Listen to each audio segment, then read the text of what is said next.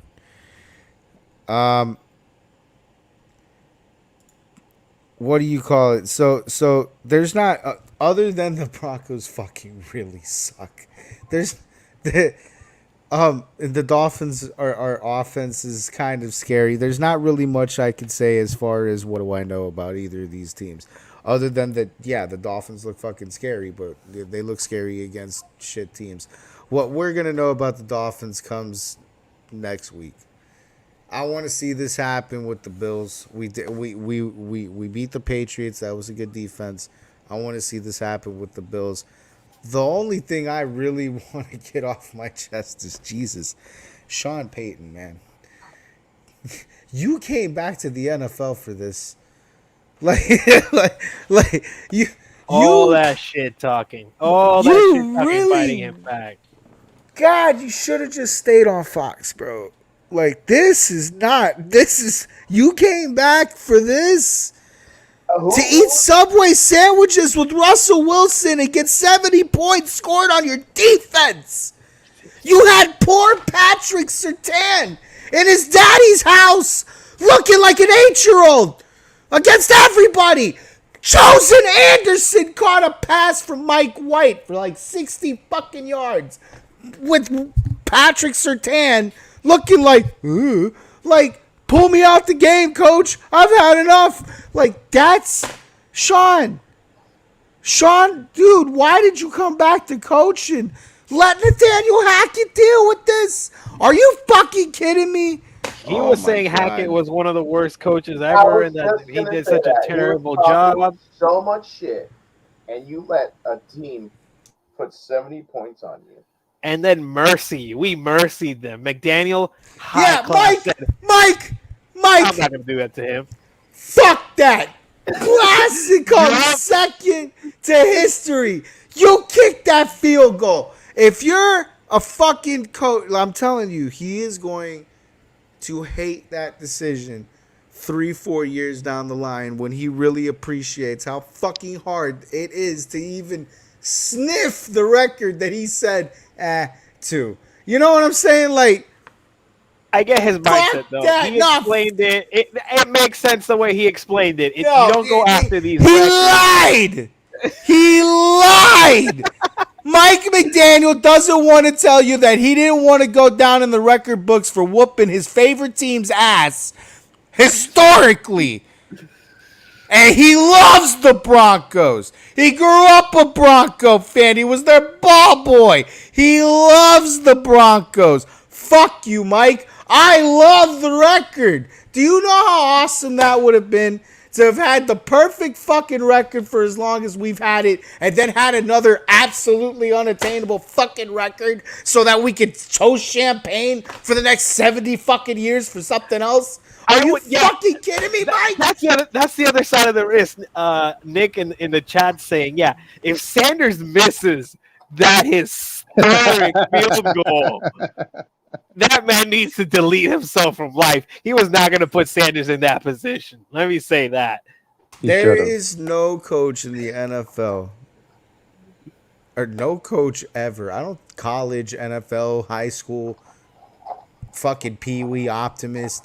There's no coach with more than 4 years of experience that sees that record and says, "Nah, we don't need it." Are you fucking kidding me, Mike? Like, no, we didn't need 70 points either. We could have stopped at like 40, but that's when I thought the game was over anyway. But Hey, he did his best. He pulled out Tua. We weren't supposed to score more points. And then I just see Mike White say, let me throw it deep, and nobody's covering. Absolutely nobody within 20 yards of this man. He just runs it in, and I'm like, I guess that's another touchdown. And I'm there screaming, losing my voice. And I'm like, I just keep going. And more touch. It's the Broncos' fault it got that far. Let's not say that. Broncos really dropped the ball there. Sean Payton deserves everything that comes his way after all the crap he talked about. Like, whew, they deserved it. And I don't think we even tried to get to 70. It's just one of those things that it just kept piling on. They should have stopped us. Oh, that's 100% coaching at that point. Like that's not a obtainable score with the type of skill that you have on the field. That just means you're not fucking understanding any of the offense that's being thrown at you. That's like me or Monkey going out there and being like, "Fuck it, give me a clipboard. Hey, man, we're gonna run cover 2 the whole time." You know? I think. Like, so wait. Since you said that, before I let you guys continue, because I don't want to take the whole fucking time slot. Since you said that, though, somebody go ahead and clip this and send it to somebody on the Broncos defense, Patrick Surtain, if we can get a hold of him. Job coaching. No. Since Vance Joseph isn't going to tell you, and your cornerbacks coach isn't going to tell you, if you have a decision to cover Robbie Anderson, Robbie Chosen, or Tyreek Hill, you cover Tyreek Hill. Like every day of the week, twice on Sunday. 3 times on Sunday, as a matter of fact. I don't know why you guys thought, let's leave Tyreek Hill open, like with 20 yards of distance between the next fucking defender on the first play of the game, was a smart idea to double, triple cover Chosen Anderson, but you probably could have let him go. He probably wasn't going to catch the ball anyway. Just a word of advice, because I know Vance Joseph isn't going to tell you this shit, and I feel like somebody should tell you, and the only reason I'm telling you is because Patrick Surtain's on that team, and I love his daddy. All right, go ahead. Go ahead. I just can't believe a coaching staff would watch film from the previous week on an offense, say, oh, they did a pretty good job. They held them to only 24 points. We should try to do some of those things. No, let's do none of those things. Let's just fucking do the complete opposite shit and let this team do whatever they want to us all day. All day. They didn't, usually NFL coaches, they'll say, we're going to try to take away what you do best. What Sean Payton did was he said, I'm going to try to take away nothing and just let you do what you want, and I'm going to win a shootout with the corpse of Russell Wilson. It's true. Literally. I don't understand why coaches do this. Like, some coaches in the NFL, and I see this, they're so adamant that they stick to their own scheme. They don't scheme against the opponent that they're going against. And the Dolphins are a team that you really should fucking do your homework on. And you really should look at a team before them and be like, that works. Let's do that. I don't understand why some egos get ahead of themselves. And this was a prime example because Sean Payton's got one hell of a fucking ego. And he was probably telling his defensive coordinator, no, we're sticking with this scheme. Hey, they got 40 on us. Nope, let's stick with this scheme. Hey, they're going for 50. Let's stick with this scheme. They're going to lighten up. Their backups are in. Let's stick with the same scheme. Oh, shit, it's still not working. At that point, it would have been like, all right, bro, like, throw the fucking thing. They're about to score the record. If I'm a Broncos player, I'm embarrassed, man. Like, I'm beyond embarrassed. This was a bad showing. I'm 0-3 on the year, and Sean Payton's supposed to be this god. And the stock in the Broncos is just down bad right now. That's an organization that needs to rebuild again as well. Just rebuild. The Dolphins, I think, are looking like Super Bowl contenders, but they haven't really played anybody good yet. And I need to see what happens when they play somebody good. Because as much as I hate to say this, because I want the Dolphins to win.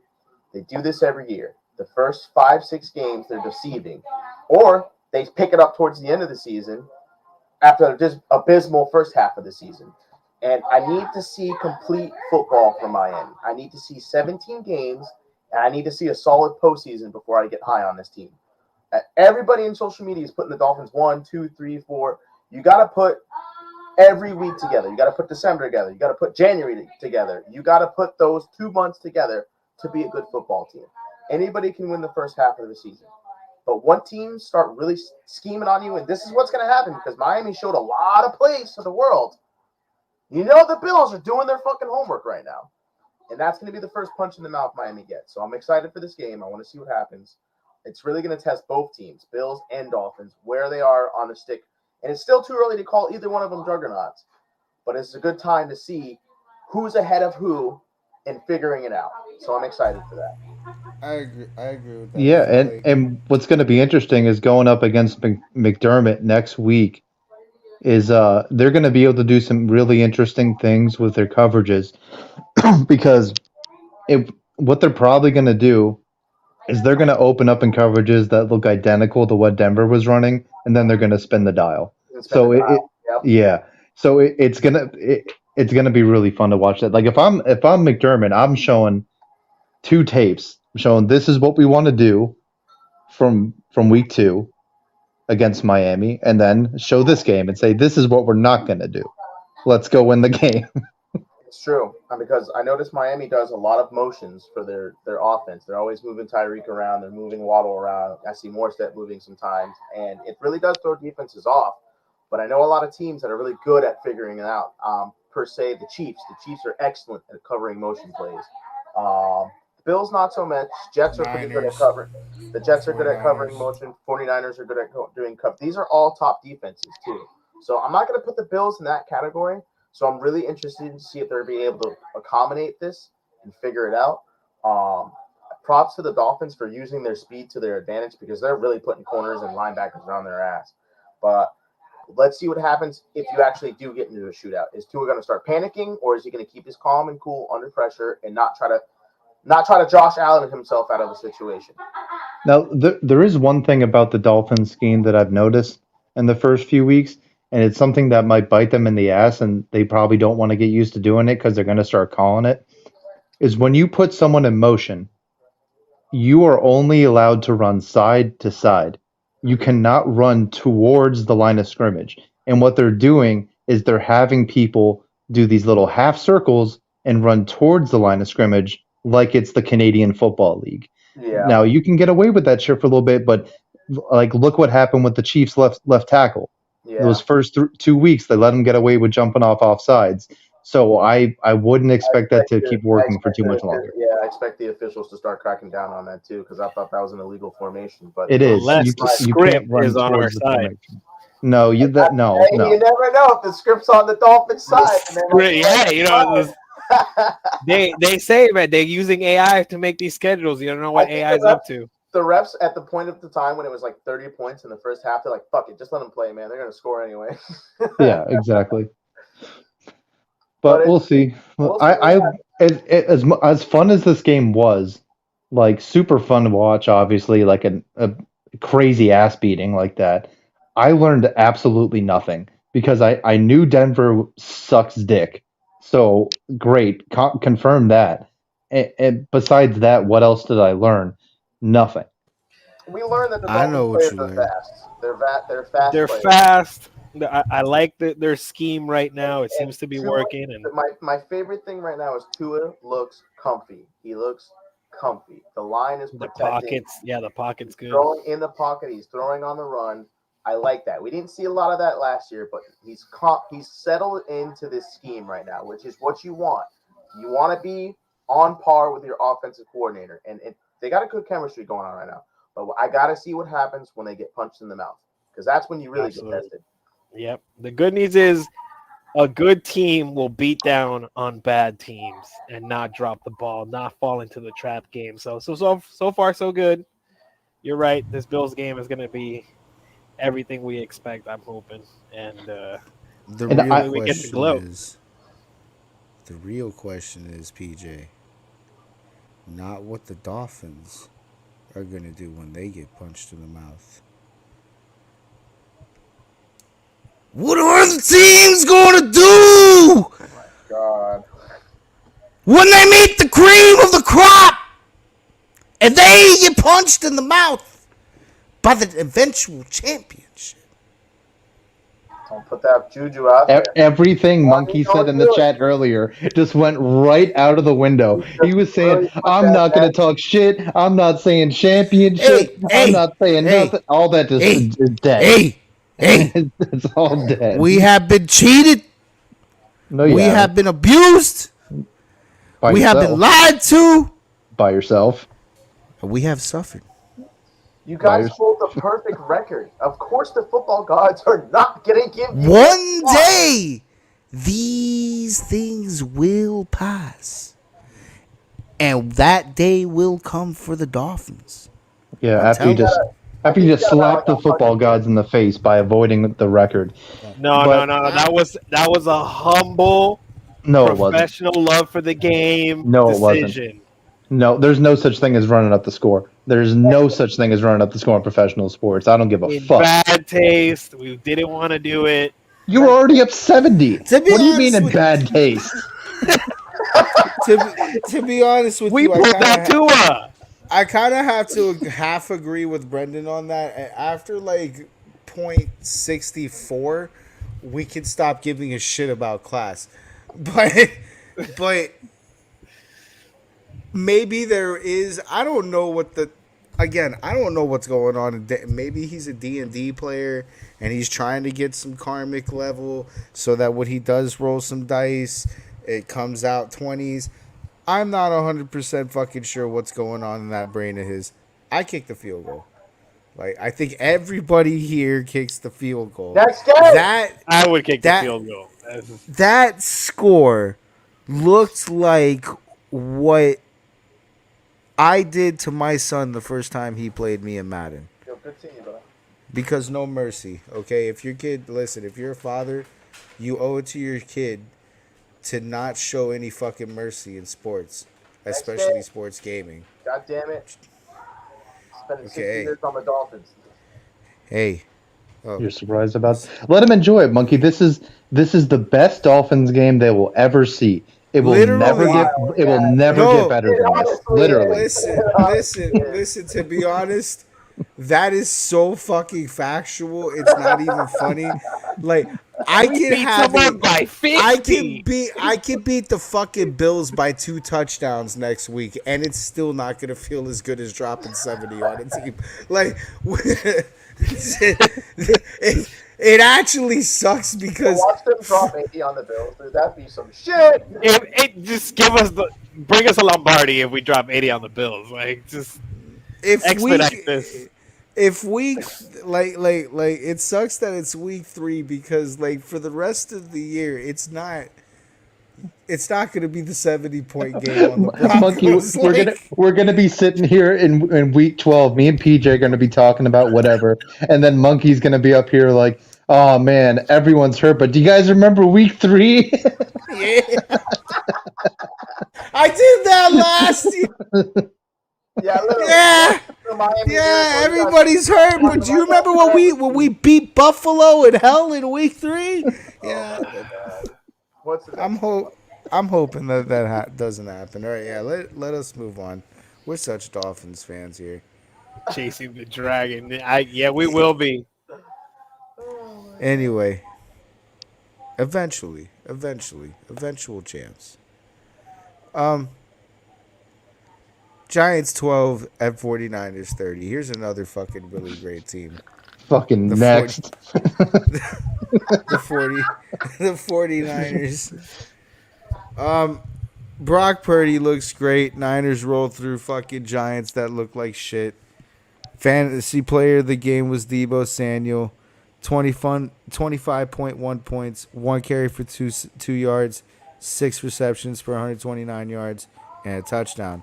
By the way, Brock Purdy was like 25 for 37, 310 yards, and 2 touchdowns. He had a pretty good game. Yeah, the Giants Niners are are fucking dead. good. Yeah, Giants are dead. Niners are good. Next. I actually watched this game in its entirety, and get Daniel Jones some fucking help, man. Like, that guy has no help. And, like, I'll give him credit. I'll give Daniel Jones credit. He makes good decisions. He really does. He tries to run the ball. It's just he literally has nobody to throw to besides Waller. Like, I'm looking at all these receivers. They're misplaced. They can't catch the Waller's ball. got brick hands, so that's not fucking good. Dude, the offensive line is so bad. So bad, man. Like, It's so bad. He's just getting killed. Every single play. I honestly felt bad for the guy, man, because he's out there just doing his job, man, just doing his job. And he can't do anything. If I'm the Giants, dude, like, that last season was a fluke. You should have fucking known better. You need to get this guy some fucking help. Without Saquon, you guys do nothing. Absolutely nothing. Next. Okay. Yeah, what's funny about that comment is that was that same run that they ran like 8 different times in the New England game, too. They love that fucking counter to the weak side. Yeah, that counter to the weak side, they love that shit. It aggravates me if I was sometimes. a coach, I would have been shut that shit down. Like, come on, man. Like, you can only see that so many fucking times before you're like, all right, enough's enough. It's so telegraphed too, so it's like. Well, it's working. Working. Anyway, you All right. play Madden and all Madden, and that play that just pisses you off. Yeah, that's one of them. here's Yeah, a fucking- game that just here's a game that just pisses you off. Falcons 6 at Lions 20. I called this game. I knew this was gonna happen. The Lions It was had very Atlanta predictable. their first loss, and surprisingly, they keep Bijan in check doing so. Fantasy player of the game was Sam Laporta. Welcome to the NFL, Sam Laporta. 22 points, 22.4 points, 8 receptions, 84 yards, and a touchdown. By the way, Bijan Robinson, what I mean by kept in check, 10 carries for 33 yards, and he was the best fantasy player for Atlanta at Yeah, they didn't do 8.7 anything. points. So, yeah, not a good day for the Falcons. The thing is it's as the media has been attacking Ritter for this game. It's the same problem the Giants are going through right now. That offensive line is a great run offensive line. That pass protection fucking sucks. Ritter has, I counted it, at least 16 plays, 0.5 seconds to get rid of that ball. It's either figured out or you're getting fucking flatlined. Like, and that's fucked up for the rookie, man. Like, this is his second year in the league. He's still trying to get shit down. And people are like, where's Kyle Pitts? He can't throw to Kyle Pitts because he doesn't have enough fucking time to throw to Kyle Pitts. He can't do shit. That offensive line fucking sucks. It's he does need more help. He only has Drake London, Mac Hollins, Kyle Pitts, and Bijan Robinson. Hey, when you got 0.5 seconds to throw a ball, man, it doesn't matter who the fuck you're throwing to. T.O., fucking Megatron, it doesn't matter. If that ball can't get out, you're not winning the game. As a Dolphins fan, I attest to this. Every time I saw this fucking man drop back, somebody was in the backfield already. Already fucking there. And it looked like it's Caleb McGarry, man. And that guy is fucking sus. I've said this for 2 straight years. I don't know why the fuck he's still starting. I think one of our guys is on injury reserve right now, but that guy fucking is terrible. He gets beat on every single play. There's not one play that I've seen this whole fucking season for the Falcons where he's had at least 4 seconds to throw the ball. So,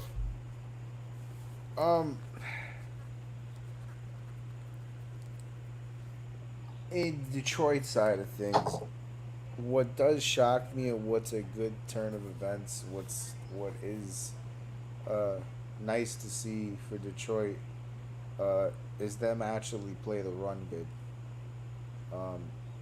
Keeping Bijan Robinson in check is no easy task, line or no line.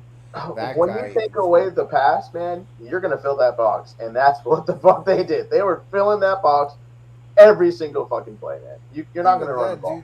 dude, for the last couple of weeks, we've seen Bijan do some inhuman shit because it's not hard to figure out the Falcons. Exactly. So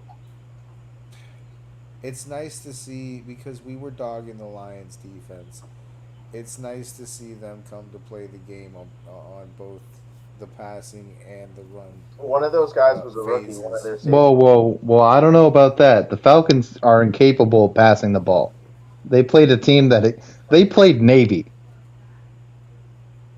Yeah, that's true. That's true. But again, it's just nice to see them play a game where it's both phases. You got a point with the whole with They need. Falcons I passing game want right to see now. a It's tougher pretty opponent shit. for the Lions before I get on them. The Lions just couldn't get, or the Falcons couldn't get any offense going. So this isn't like, oh wow, this was an amazing win. Like, Well, they play Green Bay this Thursday, so there you go. that'll be a good test for the Lions. Yeah. The Falcons really need to figure out that line. And I'm gonna tell this: the Arthur Smith needs to open up his fucking playbook. True. Do True, something yeah, fucking he different. does. Do something fucking different, and involve Kyle Something's Pitts. not working, man. Like, 'cause you That can't and expect. hit the gym. Hit the fucking gym, Arthur Smith. I'm tired of seeing your fucking Pedo rooster stash. ass looking pedo stash with your fucking triple chin hanging out there, shaking around all angry. Hit the gym, bro. Next. I was gonna ask Charlie if you wanted to add anything to this, but all right. Oh wow, this is So this one was kind of a shocker, kind of not. If you're a historian, and there was a historian in Pick'ems, and it wasn't me, which was a shocker. Texans 37 to Jaguars 17. Not a shocker at all. No matter how good the Jaguars seem to be, the Texans seem to just have their number. Tank Dell was the fantasy player of the game. 25.5 points, 5 receptions, 145 yards, and a touchdown. I don't know where Calvin Ridley is. If you're gonna ask, I've checked the emails. I've heard the voice messages. I've seen the text messages. I've heard the APVs. I don't know where Calvin Ridley is. Just saying. I hope you guys find him. I hope he's okay wherever he is. When Ridley was for the Falcons, like, he was a good receiver, but he wasn't a consistent one receiver, if that makes sense. Like, he would go off on games, but it wasn't like every game he would go off. I cannot explain this Texans Jaguars anomaly, and this is why. Dude, I can't either. This is why I put so much respect. Was this another cursed game? Oh no! This has been a cursed generation, to be honest. No. PJ picked against this game. Okay. Because I like to check history on games, and for some fucking reason, the Texans own the Jaguars. They literally own them. Like, the last, I think it was been 9 years, the Jags have won like 14 or 16 to their like 4, and it's been all Texans. Like, no matter how shitty the Texans will be, some reason they beat the Jaguars. I don't know what the anomaly is. I don't know if someone's got a fucking playbook they're feeding. My biggest thing is, this is a division team. You respect your divisional opponents. I don't care who the fuck they are, what division they're in. You respect the teams that you see twice a year, because they will find your number and they will practice just to beat you. And I don't think the Jags understand that memo. Like, every time they see the fucking Texans, they're like, "Oh, this is an easy game," and they get punched in the mouth. That's why I picked the Texans, because I figured it was going to happen again. Lo and behold, it did. Shout out to CJ Stroud, though. He's playing pretty great right now. He is. Go ahead, Brendan. I really have nothing to say about this game besides I had a 8-leg parlay that was going to win me $800. Oh, man. $800. You should have Everything everything hit besides Calvin Ridley getting over 70 yards against the Texans defense. You're Calvin Ridley. It's the Texans. I don't care if you win the game. Get 70 yards. You're a gambler, bro. How are you going to fuck me out of this parlay? You're one of us. You're one of us. I had a chance to turn $10 into $800 and you fucked me. Fuck you. You're a gambler, bro, and you fucked me. That was one of the best lines ever said on this podcast. I swear to God. Was this in Jacksonville or was this in Texas? This was in Jacksonville, dude. Well, Wow, even I'm worse. picking the Texans next game. I'm sorry. Yeah, I mean, at this point, I'm picking the Texans again, bro. I'm sorry. Next game. So yeah, this is an anomaly. I don't think the Jags are bad. Just the Texans just owned them. They own rights. Yeah, to that for team. whatever reason, dude. Like it's like when they play against Houston, it's just they automatically revert back to Clown Town. Yeah, literally. Like, everything resets, man. The minute they walk out on the field, they're like, "This is football." they just start hearing Urban Meyer. oh, the echoes in the distance coming through. Oh, Jesus Christ. All right, so here's a shocker. Titans 3 at Browns 27. Not a shocker. The Browns are actually a decent team. So, Myles Garrett and the Browns defense basically erased Derrick Henry from fantasy this week. I can tell you that because I own Derrick Henry in a few leagues. And yeah, that was basically a scratch. Let's go. Could have just not had a running back, and it would have been the same thing. I don't remember last time Derrick Henry scored 2 points in fantasy. I was very upset when I saw. I don't think he's ever scored 2 points in fantasy, so there's that. Fantasy player of the game was Amari Cooper. 24.6 points, 7 receptions, 116 yards, and a touchdown. Derrick Henry was 2 points, 11 carries, and 20 yards. That's like, what, a yard or two a carry? 11 carries, 20 yards.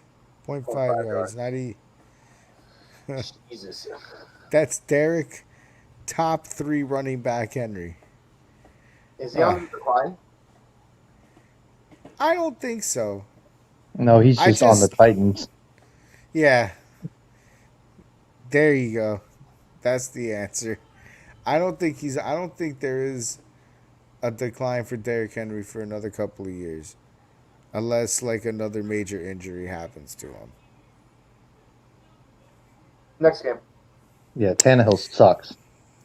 I thought Tannehill was going to have a good week. I was like, okay, they're playing the Browns. They just lost Chubb. Even if they get Kareem Hunt, he's going to have to get acclimated to the system. There's no way the Browns are in good shape to win this game. I even had him picked for fantasy. I'm like, this is the perfect opportunity. Turns out, I am glad Tannehill's got out of this building because that boy sucks. How do you get a game with 94 total yards, 68 yards passing the entire game? How do you do that? How are you the Titans? You've been the number 1 seed. You've been at the top. You've been competing. And you come out with this against the Browns? I'm just upset at this game all over. Doesn't affect me personally, but I'm just offended on how bad the Titans look this game. And to lose, 3 points? They put out 3 points. He played worse than Zach Wilson. Yeah, I was going to say, Zach Wilson come out and play? Because, my God, inexcusable. It's not. That's the word. That's the word. Inexcusable. And as a longtime Ryan Tannehill defender, super inexcusable. Yep. You have DeAndre Hopkins and Derrick fucking Henry. And that offensive line is not bad. That is not a bad offensive line in Tennessee. Those are some big motherfuckers. They move people all day. They block for Derrick fucking Henry, which is a moving wall that really doesn't need blocking. Like, how are you not succeeding in this fucking offense? The entire narrative of Ryan Tannehill's entire fucking career is just get him a team. And he's got one of the best. And hey, before this though, the last couple of years he's been good. We're like, wow, Tannehill actually, wow, look what we lost. What we could have been. We could have been making the playoffs. We could have been making it to the AFC Championship. And then this happens, like, and it's not just this game either. I think going back to the last couple of weeks is just it hasn't been good. So it's like, what did you do with our above average Tannehill and replace it with this guy over here that's 68 yards worse than Zach Wilson over here? Like, what happened? There's falling off a cliff and there's getting thrown over it. And time to put the Mayo kid in there. Put the fucking mayonnaise kid in the game. Oh my god. They're going to lose so many games. That is, you want to talk about an affront to football gods. That kid is going to ensure the Titans never see the light of playoff day. Fucking Will Levis, bro. Not a fan. Next. Not a fan. On the other hand, dude, I don't know what it's been for the last couple of weeks, but the Browns have looked good. It's the defense. They got a great defense. They do. All right. Here's another blowout for you. Which, by the way, this has been either like close games or blowouts. There's no normal scores. Bills 37 and Commanders 3. Next. The Bills effectively stomp out the Commanders and force an incredible amount of turnovers in the beatdown of an undefeated Commanders. Fantasy player of the game is the Bills defense. 31 points. That's fucking... How many did the Cowboys score? I think that's the second most that a defense has scored this season. Because the Cowboys, I think, scored 40. Yes. On the Jets. And the Bills just did 31 on the Commanders. 1 touchdown, 4 interceptions, 1 fumble recovery, and 9 sacks. Sam Howell had 19. He went 19 for 29, 170 yards, and 4 fucking interceptions, dude.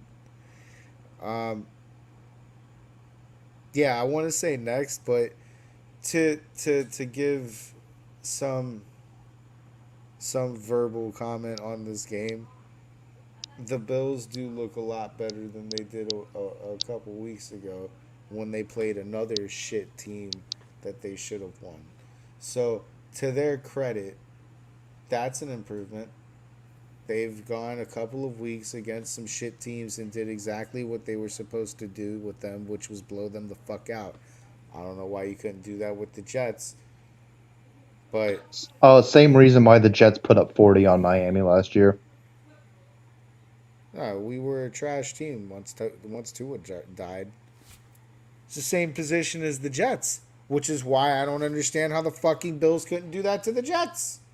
So Tua getting hurt has something to do with the Dolphins' defense giving up 40 points to the Jets?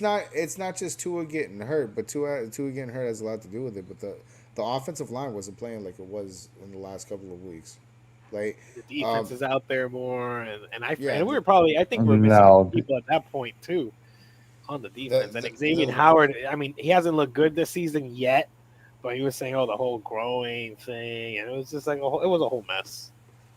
No, to be honest with you, it's not. The real answer to the real logical answer to what you just asked, Brendan, was the offensive line and the drop off of the backup quarterback to the main. So what you're saying is when your team loses to the Jets, you have a bunch of excuses, but when another team loses to the Jets, then they fucking suck. With you, it's not a fucking excuse. That was a trash game. It ruined my goddamn I remember. trip. Yeah. Yeah, I remember. You were not happy. Ruined my whole fucking vacation, dude. We I was ragged you like for a while. so pissed about that. You guys didn't No, just get beat by the there's Jets. They never an 40 burgers excuse. you. BJ, do you remember we were in the chat? We're like talking about it. I'm like, Monkey's trying to do everything to avoid this game, and he's stuck at the airport looking at literal jets.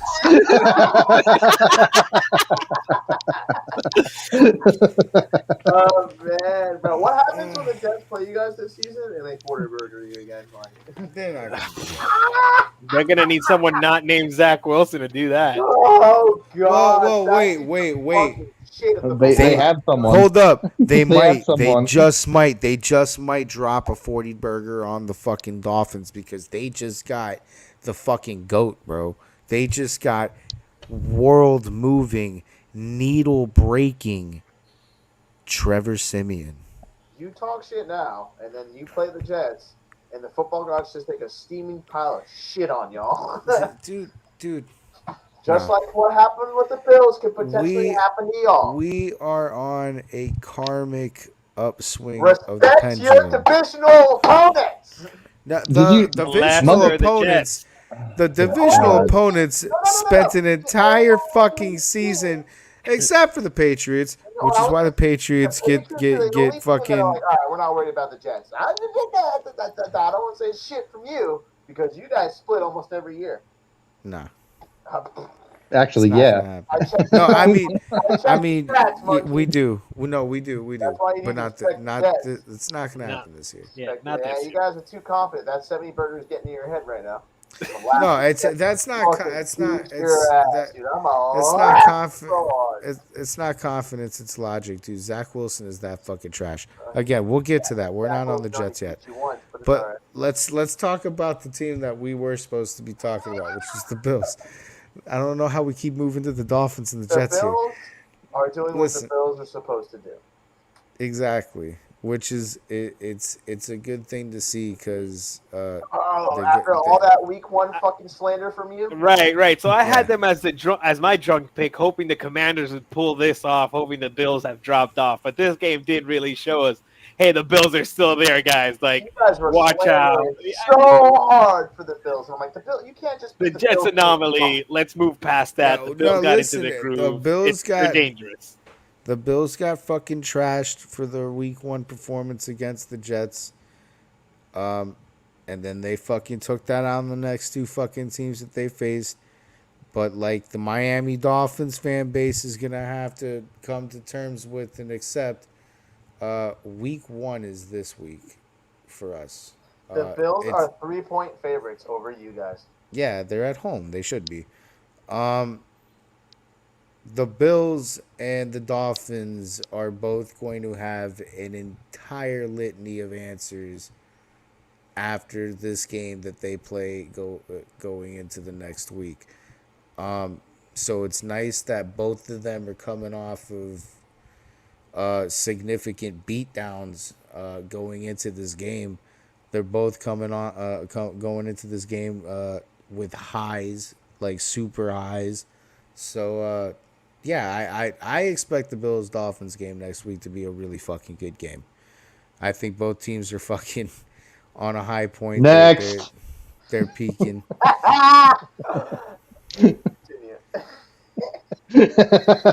Which by the way, to say something on the Commanders, just change your name back to the Redskins, guys. Yeah, for real. People are upset about that, man. Like, I didn't know that position got that fucking big for that. Like, this is the reason why your team isn't going to be able to do good going forward. Like, you could be able to get Caleb Williams and still shit the bed because, you know, you changed your name to the Commanders and then pissed off a bunch of fucking Native Americans and you're sitting there on fucking Indian burial ground pissing off ancestors because you changed fucking the name of your football team and the logo that their fucking base was on. Just stop. Just stop. Go back to the Redskins. It has nothing to do with politics anymore. Just go back to the Red for the sake of your fucking future. Go back to the team name. Or football team. That was fun. That was a cool year. Anyway, all right. Let me move to the next game. The next game's actually cool. Colts 22 at Ravens 19. This one went into overtime. The Mustachio QB2 Garden Minshew comes up with an overtime win, which sucks for the Ravens. Fantasy player of the game was Lamar Jackson, 28.18 points, 22 for 31, 202 yards and 14 carries for 101 yards and 2 touchdowns. He did have a fumble. Zach Moss actually had a good game too, by the way. 22.5 points, 30 carries, 122 yards and 2 receptions for 23 yards and a touchdown. I think that should be noted. The Colts look fucking decent without fucking Jonathan Taylor there, which is going to be interesting because I think he comes back this week. I wouldn't fall for it. The Ravens are already the most injured team in football again. It's happening again. I can't believe it. Who did they piss off? What do they got to do to cleanse themselves? It's the fucking training staff. At this point, I would have been like, all right, I got to fire this whole entire training staff. Because they might be worse than Miami's training staff they had last year. Fuck. That shit out, dude, because everybody and their mom is just fucking dying every time they take the field for the Ravens, dude. Like, people just explode, man. Like, that's not good. Like, and fun fact, or not fun fact, honestly, the Ravens were robbed this game. They were. Yes. Yeah. That no call was brutal. Brutal. And egregious too, like super obvious. I just don't. I'm saying the script. There's got to be some kind of a penalty against that. I'm sure the refs have a union or something. You can't just go after them like that. Fuck that. Bomb their whole union. Can I say bomb on here? Yeah, it'll be alright. We're not. Listen, NSA. We're not. We don't even know how to. I'm just some guy. This show. Yeah, this show. I don't think that helps your case. We're fucking stupid. Yeah, that doesn't help my case. Listen, we're fucking stupid. It's a stupid show. Good time. Don't listen to us. We don't know how to do any of this shit. The Ravens are in trouble again. What are they? We barely know what the fuck we're talking about on something that we're supposed to know what we're talking about on. You think we're? Never mind. The Ravens are 1-2 right now. 2-1. Yep. 2-1. 2-1. And 1. Are they? Yeah. Never mind. Yeah, they are. So are the Colts now. Yeah, which is a surprise. But that's why I don't pay attention to records unless you're 0-3 right now. 0-3 is the only thing where you can be like you're dead. At this point, like I know realistically it's not true, but like statistically, unless you're 0-3, you're still alive. Yeah, a lot of 2-1s out there right now. Yeah, I think there's only 3 undefeated teams. Yeah. Yeah, most of the league is 2-1 or 1-2. Which is that spells good for fucking these mid-level teams that are just hoping to get into the playoffs. All right. Here's another fun game that we'll probably talk about for a little bit. Patriots 15 at Jets 10. The revenge fuck. This is Brendan's revenge fuck. Fantasy player of the game is a guy named Pharaoh Brown. You should probably remember that name because he seems like he's going to be consistently in this bracket. No, he won't. Nah, dude. I feel like, dude, with the way he played, No. Nah. No. The Boston fan says, "Okay, now I've seen this." You know before. what? I kind of have to yield to him because he's the fucking fan over there. But that would be a fucking crime. That would be a fucking crime because the way he played, I would use him more. He had one massive play. That's all that was. Still, big playability. No. Anyway, let's talk about that one. He's a blocking tight end. He has 0 big playability. Listen, let's talk about that one play, bro. Oh, let's get into it because I've been dying to talk about this. Fucking Sauce Gardner, you pussy bitch. Fucking this dude comes back on Twitter. He comes back on Twitter to, oh, I got hit in the fucking balls to distract everyone from the fact that they were running cover three. They were running cover three, and you bit so hard on an out route that Pharaoh Brown, the third string blocking tight end who runs just as fast as me, ran for a 58-yard touchdown on your side of the field, bro. You got burnt by an offensive tackle, basically. I set him up so good for this. And the funny thing is that wasn't the worst. That wasn't the worst Jet that played today. This fucking guy Zach Wilson, dude. What position did he get drafted at? Please tell me not top 5. Oh my God, bro. Jesus, the Jets got fleeced hard as fuck because that man fucking sucks. You had a whole offseason with Aaron Rodgers at the helm, and you're worse than you were last year. You're fucking worse. What the fuck? Yo, Joe Namath is even like... Yeah, he was ripping him. From years Joe ago. Namath is like, yo, get this kid the fuck out of here already. I can't stand it anymore. Dude, like, what do you do when the offense... Bro, like, what do you do? I'm very sure, listen, I'm very sure that after Joe Namath went on media today, that is what resulted in the Trevor Siemian signing. Somebody in the front office said, bro, we lost Joe. We have to fix this.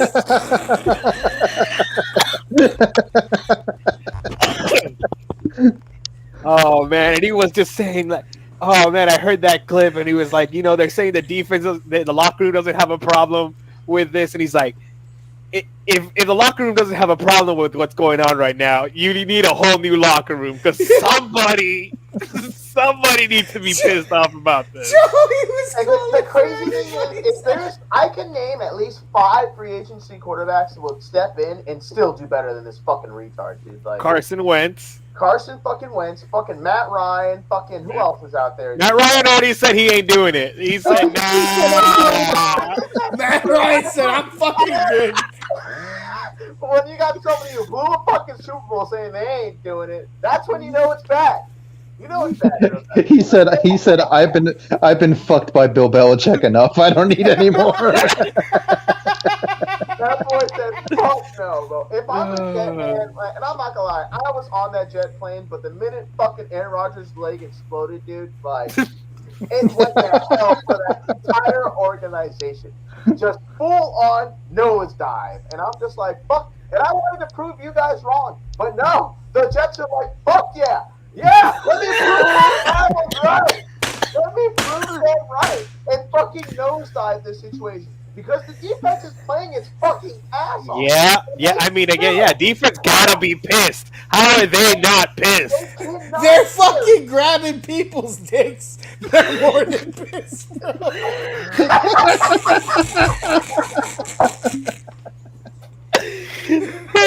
cannot carry this fucking organization if their fucking life depended on it. That is how bad this fucking offense is, man. Where is Breece Hall? Where is Cook? What are they doing? If Zach Wilson is that bad at passing, why are we still passing the ball? You have 2 option fucking... Wildcat! I've never seen somebody drop back so many times and just lay a fucking egg, dude. Like, fuck. And I'm not gonna lie. The only reason Zach Wilson even has touchdowns is because of the Garrett Wilson's spectacular plays. Like, if not, nothing. Yeah, all 2 of them. But like when you have a quarterback that fucking bad on top of that offense, because I've seen plays where he has like 5-6 seconds to throw, and he still sucks. It doesn't make sense, man. It just I don't know how you are in the league right now. I just want to break down this game a little bit just to illustrate just how fucked you are, Jets fans. So let's go back to like the start of the game where New England is basically down 3 starting corners. Like they got fucked in the cornerback department since basically game 1. They're down 3 starting corners. Their top corner right now is a rookie, and they still locked you up the whole game. And then we get, slogfest. New England scores on you, which you should have seen that coming because you're the Jets. You should be used to it by now. And then we get to the second part of the game where it finally all comes together. Zach Wilson, he puts some passes together. They get a lucky penalty. They get it at the 1 yard line, and you finally score. You kick the ball back off, and you stop New England's offense, and they punt the shit out of the ball and pin you deep. And you're starting there, and you're on the 5 yard line, and Zach Wilson drops back to pass. Has like 3 seconds, and then takes a safety. And then you proceeded to have, after the safety, you had 3 more drives to score a touchdown to win the game. And you couldn't do it. You couldn't even kick a field goal. And this is the best, there's a lot of Jets wins I'm proud of after the 15 in a row now. But this is the best one. So because let me finish. Go because ahead. as much as like beating a team 70 to whatever the fuck is fun, at least the Broncos fans knew it was over in the first quarter, right? Jets fans, I wanted you to sit there and keep having hope and just watching it crumble over and over and over until you realize that Bill Belichick is your daddy. And whenever daddy wants, he's going to come and spank the shit out of you. And you're never going to change. We fucking own you. No matter how bad my team is. You couldn't even beat Cam Newton. Couldn't even beat Cam Newton. No, he did not. To add to the stat that you just said, and I'll let you continue. Oh, no, I'm done. 7.5 years is how long it's been since the Jets. It's been over 2,800 days. So, Sunday, December 27th, 2015 is the last time the Jets have beat the Patriots. And don't worry, guys. Guess what the last game of the season is for you, Jets fans? It's New England. So we can finally send you packing back into the offseason where you can say, why? Why? Why does this keep happening to me? Why do I keep getting butt fucked? And you'll never get that answer, and you'll keep getting butt fucked. And we'll butt fuck you again next year. They go fucking 2 presidential terms. Getting beat by fucking the Patriots. Like 2 straight presidential terms. Just getting fucked by the Patriots. That's rough, bro. That's a rough existence. It's one of those anomalies in football, man. Just like the Texans and Jaguars, the Jets just can't figure out the Pats, man. They just can't figure it out. It's because Bill hates them. It's the karma.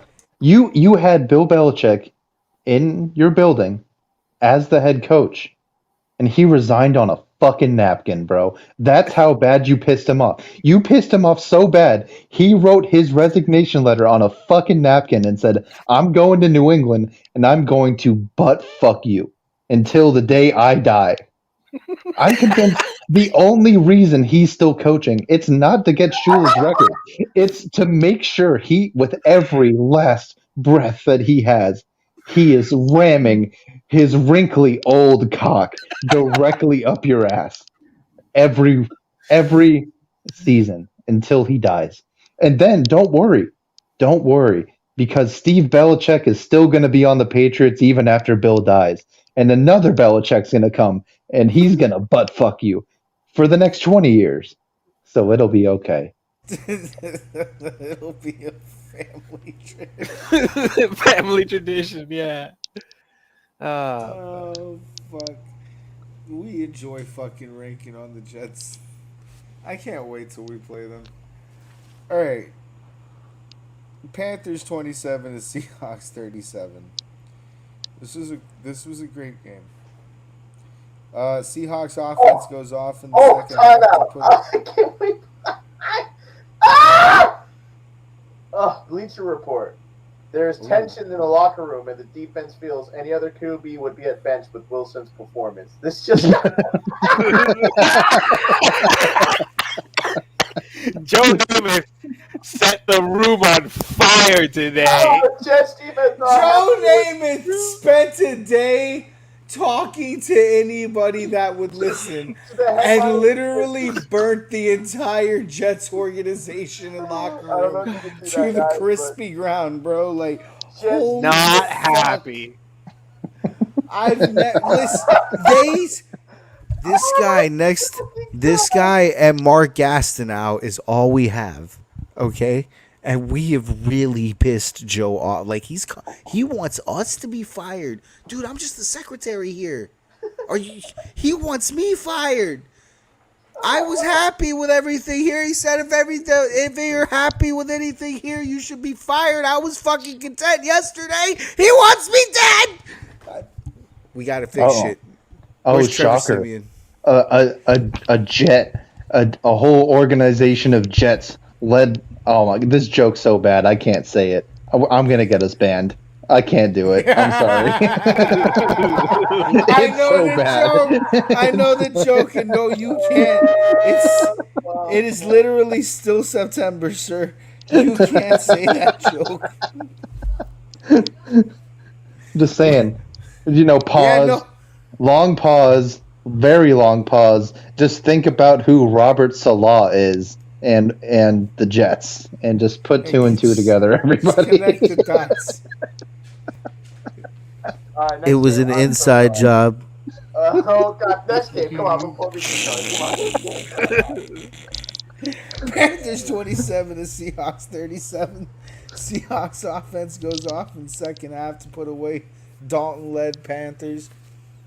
Fantasy player of the game was Adam Thielen, 31.5 points, 11 receptions, 145 yards, 1 touchdown. Adam has been on a fantasy renaissance this season with Carolina. I just want to let you guys know he's actually been fucking killing it fantasy-wise. He had a good game last week, great game this week.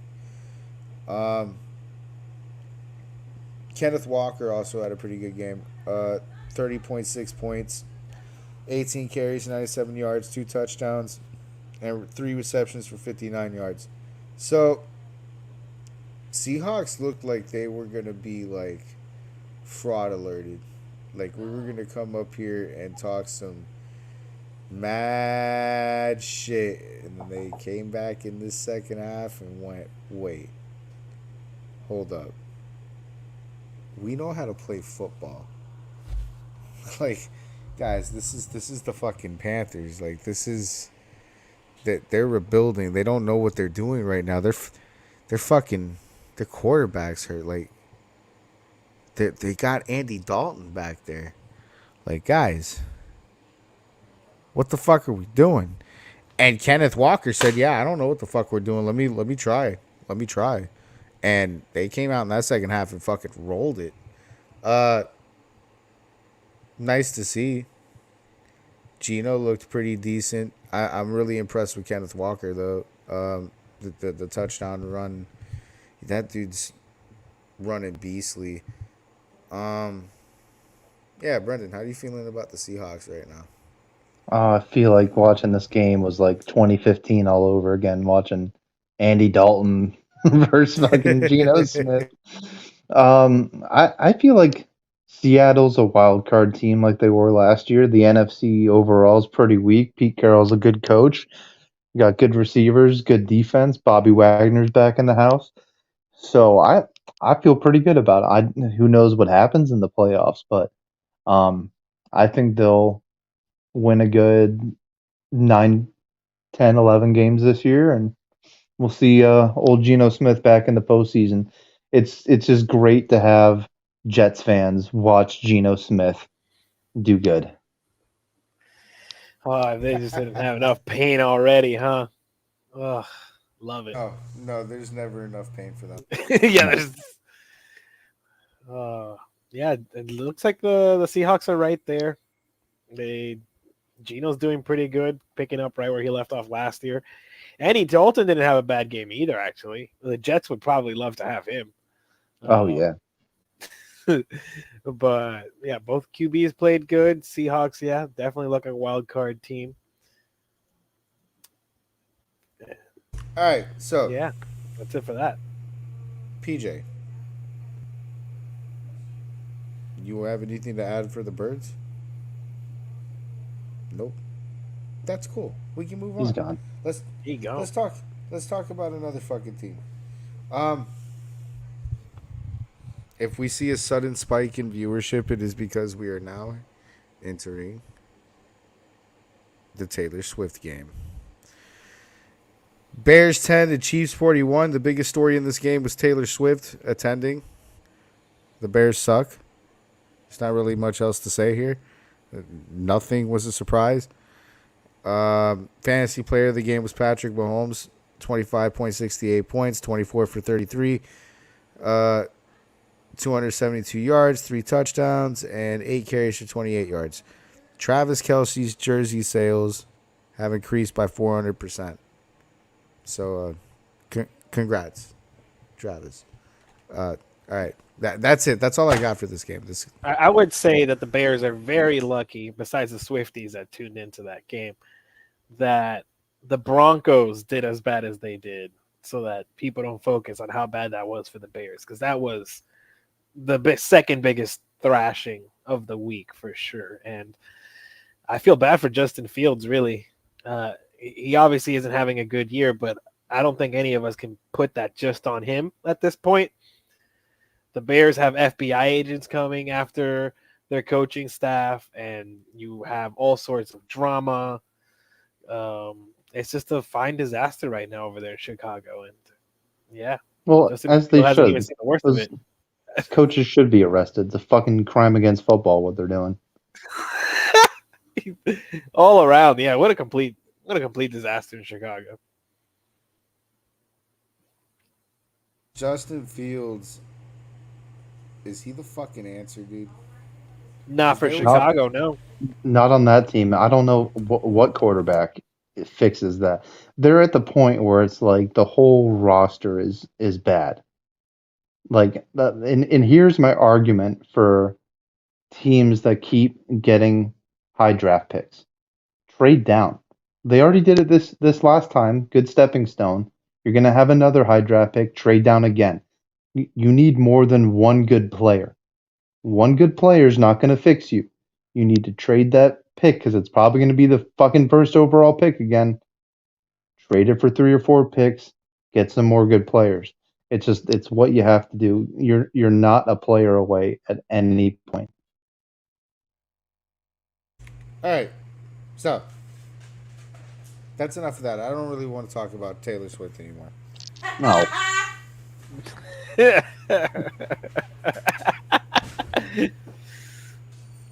Anyway.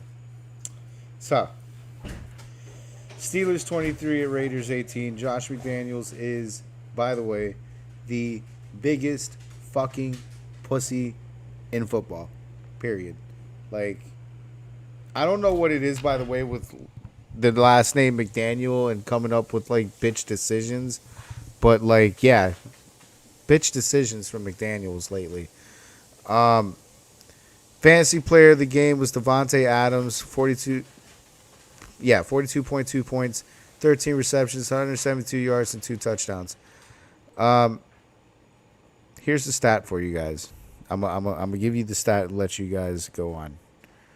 Since 1994, the 2-point conversion, when the 2-point conversion was introduced in football, the Raiders are the only NFL team to attempt a field goal when losing by exactly 8 points in the last 3 minutes of a fourth quarter with less than 5 yards to go for a first down or a touchdown.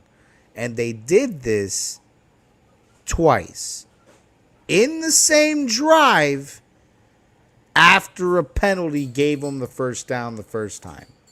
So the football gods literally gave the Raiders a mulligan, said, here, maybe you just needed more time to think on it.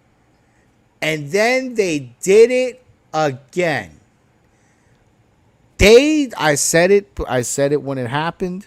I'll say it again. I'll say it to the day. You deserve to lose that game 10 out of 10 times if you make that kind of a fucking bitch decision with the game on the line, with Devontae Adams playing his fucking ass off, and you don't give him an opportunity at the end zone. Twice you did that to him. Oh my God. If I'm the players in the locker room, you're not my coach because they're not going to be able to find you. Like, you're getting thrown in a body bag. You're not getting back on the plane. They're going to be looking for you for weeks in a ditch somewhere. There's no fucking way you convince 53 people that you're not the biggest bitch in the world for making that call twice. Dude, win the game. God damn. Okay, I'm done. I go ahead, Brendan. I'm done. Yeah, I called this the day they hired Josh McDaniels. He's going to ruin another team. He is a great play caller with zero situational awareness. Devontae Adams is pissed. He said after the game, I don't have time to wait to win. So I'm not sure why he came to the Raiders then, if that was the case. But they're fucked because now Garoppolo got hurt. So we'll see how it goes with Brian Hoyer trying to get the ball to Devontae Adams now. Good luck. Have fun. Legendary Brian. And what was Hoyer. the injury to Garoppolo? His head. So he's a quarterback, so that's a 2-3 week injury. Yeah. So Raiders, this is what you get. Dolphins. You never know. So Raiders, let's get this straight. You spent the last 20 years whining and complaining about whatever the fuck happened against New England, where they thought it was a fumble, the Tuck rule game. Yeah, the Tuck rule. You spent the last 20 years complaining about the Tuck rule game just to make, let me get this straight. Josh McDaniels, your head coach, Jimmy Garoppolo, your quarterback, and Jacoby Myers, your second receiver. And Illuminor, one of New England's old left tackles, your tackle. And you're surprised why things aren't going well for you. Okay. Fucking losers. Fucking losers. These fucking people, bro. Like, dude, I have no respect for fucking people that make those kind of decisions. Dude, you get paid too much fucking money. Yeah, to be watching a bitch. that game and how it was coming down, you knew there was not enough time. Onside kicks aren't real. Yeah, watching them do that decision was, as a fan, you're there like, what are you doing? You're right there. You're right there. Just, no one taught this guy analytics. Like, nope. What's going on? Well, that's the problem with the coaches that come from Belichick. He makes all the decisions. You just call your little plays. But when it comes to when we're going to go for it, all this other shit, Bill makes all those calls. So you're not going to have any experience doing it, and then you get to do your own thing, and you look like an idiot. I just don't see how you're surrounded by football personnel for that long. You see the people, do you not absorb any of those decision-making skills at all throughout the time? Like, yeah, what is, as a fan, like, I'm not an expert, but you're there, inside the 5, right? It was right there, and you're going to go for the field, and like Monkey said, twice. You had that chance to keep going twice, and you bitched out. It's just, McDaniel is a cancer on that Raiders team. I particularly don't care for the Raiders, but it is tough to watch such bad level coaching. Just venom. It's just venom on that organization. That guy got to go. And if they don't get rid of him by like week 6 or 7, I just. Oh, they can't. They don't have the money, and I don't mean this by like a cap thing, because obviously coaches aren't on the cap. No, they literally don't have money, and they gave him so much money. Like, the Davis family is one of the poorest franchise owners in the NFL. They just blew all their money building the stadium. They're stuck with them. Go find someone off the street to coach at this point, cause Me. Hey, I heard Matt Patricia's available. Why don't you try him? LOL. Is he though? Yeah, he's doing something weird in Philadelphia. He's like a advisor, senior football advisor in Philadelphia, whatever the fuck that means. Senior front office fuck upper. Yeah.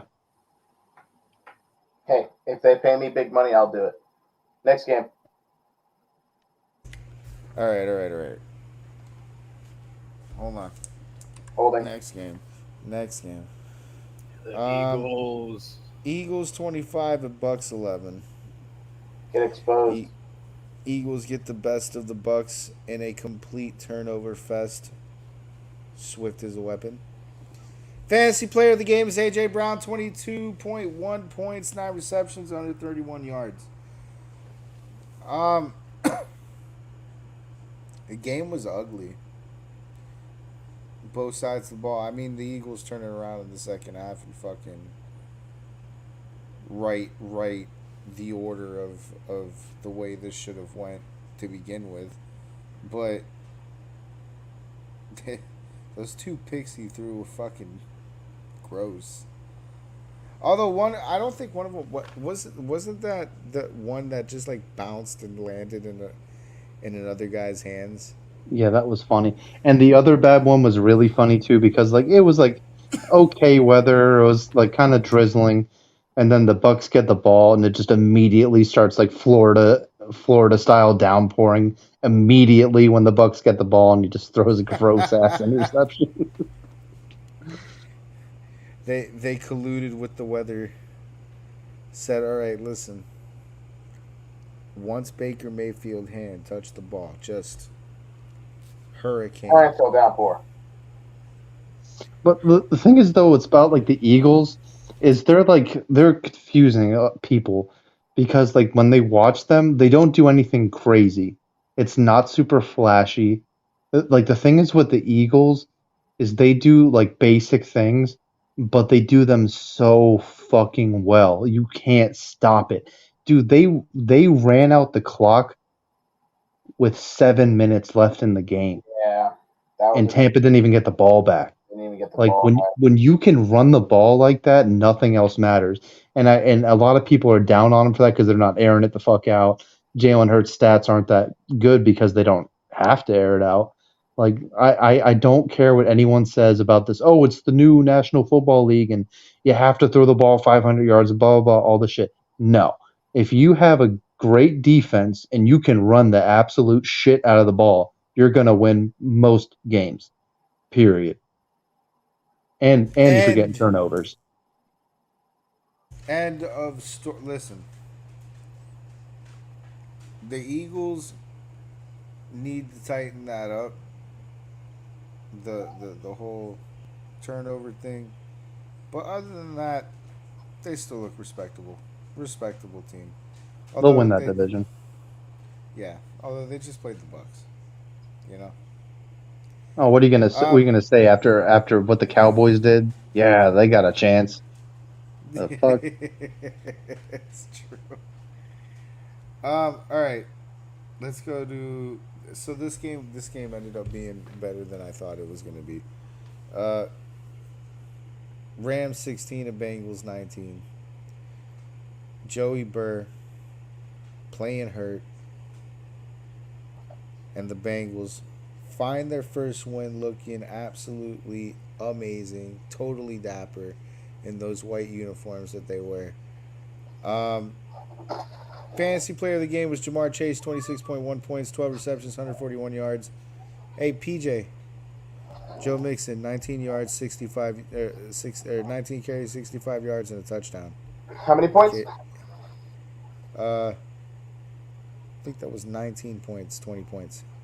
Call me when he breaks 20. All right. Just letting you know. That's where he is. You were asking where he was yesterday. That's where he's at. Still missing. The timing of that, though. PJ comes in the group chat and he goes, "Put out a missing persons report. Where the fuck is Joe Mixon?" And right after he sends it, Joe Mixon walks right into the end zone. I was like, PJ, bro, I read that. I was like, I found him. He's there. PJ, have you checked the end zone? I just saw him. Anyway, so, Joey Burr's got a set of balls on him, bro.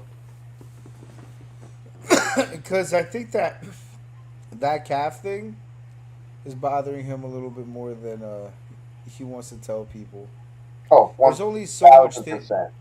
There's only so much shit you can fake, bro. And like, he keeps it stiff. He keeps it fucking. I'm alright. I'm good. Like he plays his fucking cards right to the chest. But bro, the moment that motherfucker walks 4 steps, you can tell. And I feel like that might, and especially the reason why I feel like that's so much boss is we just watched what happened to Aaron Rodgers. So I feel like that's a really risky thing to do. I feel like there's the Bengals. Granted, they needed this win, so you were already down 0-2. You couldn't go down 0-3. So playing Joey Burrow here was probably the best decision because you got to beat a Rams team that's fucking been on fire recently. But in the same sense, I would have probably sat Joey out the first couple of games. If you were going to lose him anyway, I would have sat Joey out the first couple of games and let him actually rest that fucking calf. You're going to get later in the fucking season. He's not going to get no goddamn rest on that fucking calf. And I feel like something's going to happen. I feel like something's bound to come up with that calf, bro. He's hurt too frequently on it. But otherwise, he looked pretty good. Can't complain. Jamar Chase got his fucking his yardage. Didn't get into the end zone, granted, but he still got his yardage. He still got his action. Pretty fucking entertaining game. What's up with that Bengals D line? It looked like it was, I mean, like Matthew Stafford was dead, like running for his life. He couldn't get anything going. Is the Bengals D line that good? Yeah, it actually is. They're pretty good. Damn, it looked impressive just watching it. Man, running play after play that the Rams could not get anything offensively going. Man was running for his life. And on the other token, I didn't see much action out of Aaron Donald last night. No. So line play. Yeah, O-line held up. D-line was deadly. Yeah, it was just... Yeah, they got they're pretty underrated. The Bengals got these 2 guys, Sam Hubbard and DJ Reader. They're really fucking good. They're really good.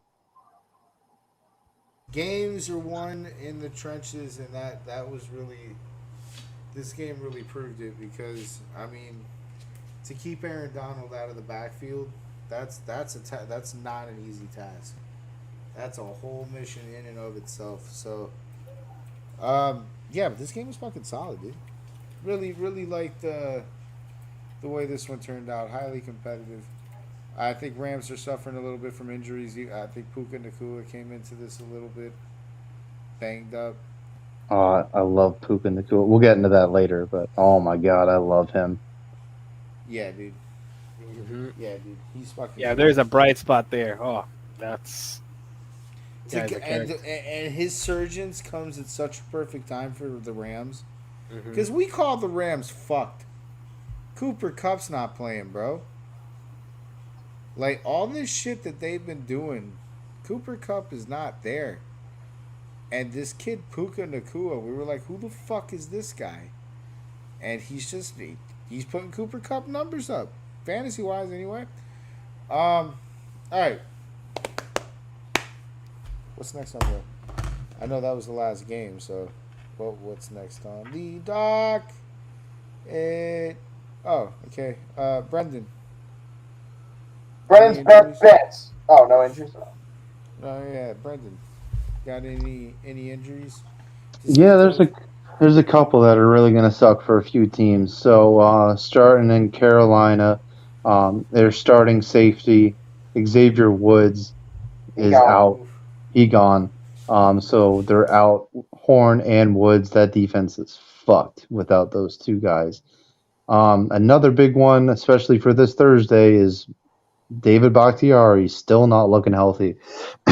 Is he They need ever to gonna be normal? they Have a need to normal just schedule? they need to just draft another left tackle. It's not it's Yeah. he never plays. But yeah, he's probably going to be out again this Thursday, and especially when he's got to go against Aiden Hutchinson from Detroit with a backup tackle. Don't like that. Um, Other ones that I think would actually affect games next week. There's only one other that I'm looking at is Eli Apple might have got a concussion during his last game. Um, so that would be not good for that defense. Um, Besides that, Gus Edwards got hurt too, so the Ravens again just fucking cursed. Injury cursed, bro. It's so bad for them right now. What I'm is it sure with the there's Dolphins and concussions, bro? uh I have no I mean, idea. Jalen Waddle plays this week. We're good. There's Yeah, he'll probably play. They're optimistic about Jalen Phillips coming back this week. They wouldn't commit to it. We'll see on him. They calling him day to day, so he's probably gonna be a game time decision. They really would need him in this next game. Besides that, those are and then Mike Williams, obviously. Here. Yeah, that sucks. That really does suck for them. Yeah. For Um, fantasy too, that's fucking devastating because I know he was coming off of the boards in the third rounds a lot. yeah. And then as far as returning players, we got some big returns coming up here soon. Um, Jonathan Taylor will be not this week, but the following week. But Alvin Kamara makes his season debut this weekend. The fucking punch out Camara is coming back. I love. Excuse me. I love that. Fucking love that. My fantasy team on sleepers fucking gonna love that too because goddamn it, we have been Oh, fucking. one last one. It looks like David Montgomery is trending towards playing this Thursday. Ooh, super love that too. All right. You're all ready to get into some frauds? Oh yeah. Oh yeah. All right. I'm gonna lead it off. Then we'll go from there. All right. Let me get to mine. All right. This is gonna come as a shocker. Fraud alert, Devon Achan. Yeah, Devon Achan. I've actually got to think about that before I say it. So listen, I'm super high on fucking Devon Achan in the long term, but I'm about to put a fucking guy that just racked up 50 fucking points on fantasy on a fraud alert, and the reason I'm doing that is honestly just because I take it from experience. I know the Dolphins running back room. He's still gonna be, behind Raheem Mostert in that rotation. So like, not everybody is gonna be the Broncos and let every running back that the Dolphins have run for fucking 200 fucking yards. That's just not realistic. And then you also have to consider that, Jeff Wilson Jr. is coming off of IR and he's going to come back into this running back room and demand some touches too. So that also drops not just Devon, but Raheem's touches down too. Like McDaniels likes to use all of his running backs. He doesn't just like to give you one running back and whatever. So yeah, just by the scheme of the Dolphins, they'd like to keep everybody in rotation. We don't have one guy to go to. We have a whole group of guys, so don't expect those 50 points anytime soon. nah. So he's not a guy. If you're seeing him on the waiver right now, he's not worth the move. You know what I'm saying? He's definitely not worth any fab. He's not getting 51. This ain't his year. You know what I'm saying? This was a hey, I could do this. But this isn't going to be his year. Maybe next year he'll have a higher place in the depth chart and have a bigger pitch count. Um, but just don't put your whole don't make that move. There's other better options this week in the running back if you're fucking thin on running back with given all the injuries that's been happening lately. I'm sure everybody's a little thin on running back.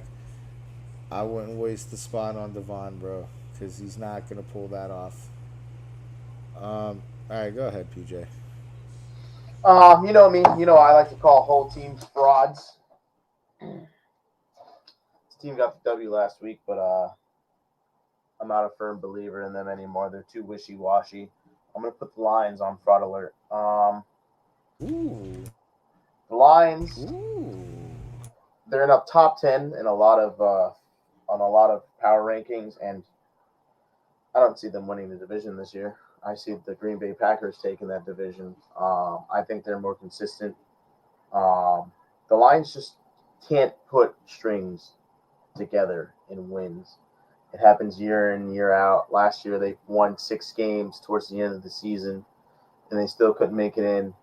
But what happened in the first 6 games of the season? I think you're just going to see the same thing, just more spread out through this season. They beat Kansas City, which I think was a fraud. They're just beating mostly banged-up teams, and I see them getting it from Green Bay this week. I see Green Bay stealing one from them. They get a lot of good players back, so expect an upset alert today. I want to put a second team on fraud alert real fast. Not fraud alert, but can I do like upset alert? Sure. I expect the Panthers possibly get their first win this week against the Vikings. I could see that happening. Both teams 0-3. What's his name? Bryce Young comes back. A big upset I could see potentially happening for that game. So expect me to pick against the Vikings and pick'ems. All right, moving on. Brendan.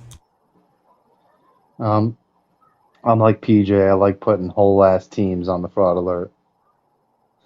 So, Cleveland, you and your rapist quarterbacks run is coming to an end. Look, I get it. The defense is good. But let's just take a look at what their season's been so far. They played the Week 1 Bengals, who are always trash, and that's just a And they weird always anomaly lose game. them. Yeah. They lost to the Steelers, and then they've just played the Titans. Now, the next 2 games, they have the Ravens and the 49ers. Good luck, guys. Your little fucking your little parade's over. You're not getting these, your hands on any more wins. You're gonna take your hands off, Watson. You fucking rapist. You loser. Hands on wins. I'm done. That bro. was fucking. You couldn't help that one. That was horrible. Not getting your hands on any more wins. It's fucked up. This team just rubs me the wrong way. What can I say? That's a good fraud alert. That was my second choice too. I was like, it's either Cleveland or the Lions are my fraud alert. All right, Charles. All right, so if we're going fantasy here, the Cowboys defense, especially now with injury, frauds. I know a lot of people, ESPN and all these other sports shows, they got you hyped, they got you believing. Put in the Cowboys defense because they are gonna get rid of everybody coming their way. And look what happened. They lost to the Cards. How many points did the Cardinals score on the Cowboys? Elite, amazing defense, Super Bowl level defense. 28 points by the tanking Cardinals. Yeah, the whole team really, specifically the defense, but because that's the part that got hyped the most. But the whole team frauds. It's early. They started. They couldn't wait till December. Cowboys fraud alert. That's a good one. That's a good one. Because where the fuck was Michael Parsons? Missing on the milk carton, my friend. Okay. What's next? Stardom's. No. Brendan's best bets. He gone. Where'd he go? I don't know. Ah, They got him. There he is. They got him. we got to get his segment in, ladies and gentlemen. We got him. All right. Sorry, my internet crapped out on me. Some Jets Well, let's fan is hope- fucking pinging your IP right now. Yeah. Hey, can we not do that? Because listen, I am, thanks to Brendan, I am now officially an active sports Better.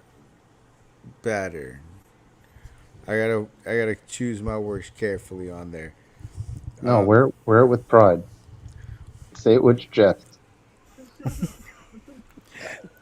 I may be in some pick'em pools. Anyway, so it's really important that I pay attention to this next segment, which is Brendan's best bets that we haven't really been doing for the last couple of weeks, but we should really we're I'm making damn sure we do them now. We took a little break last week. I was not on a heater.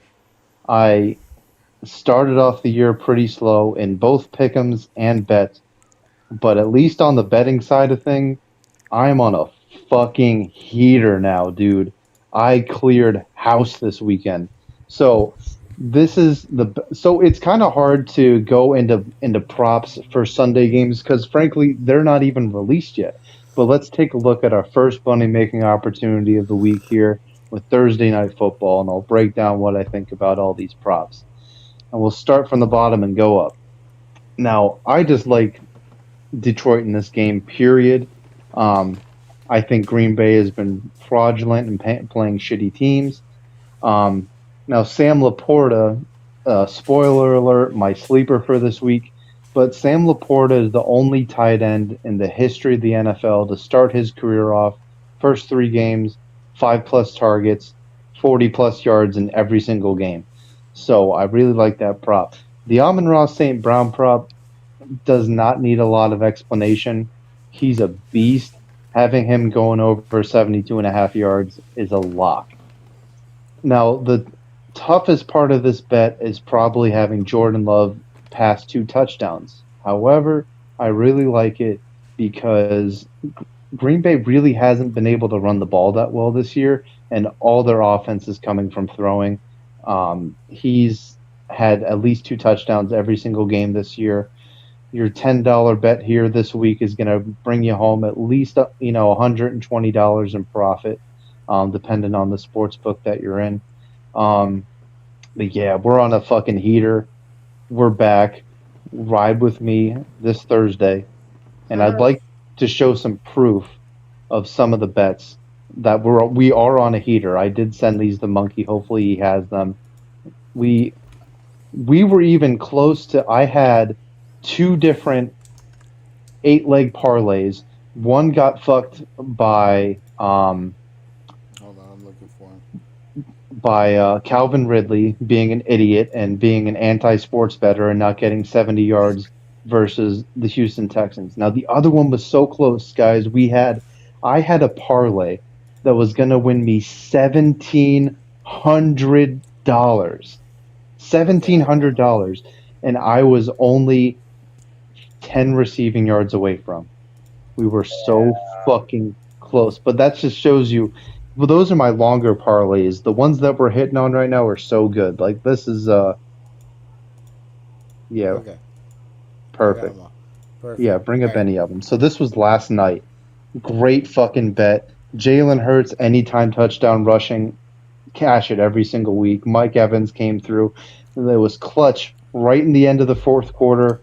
Matthew Stafford launches a ball fucking 30 yards down the field to Puka Nacua. Everything hits. I mean, that's a huge bet there. $10 into a fucking 160. I mean, come on. What are we doing? Who else are you going to listen to on your fucking bets? Roll the next one. Yes, sir. Love this.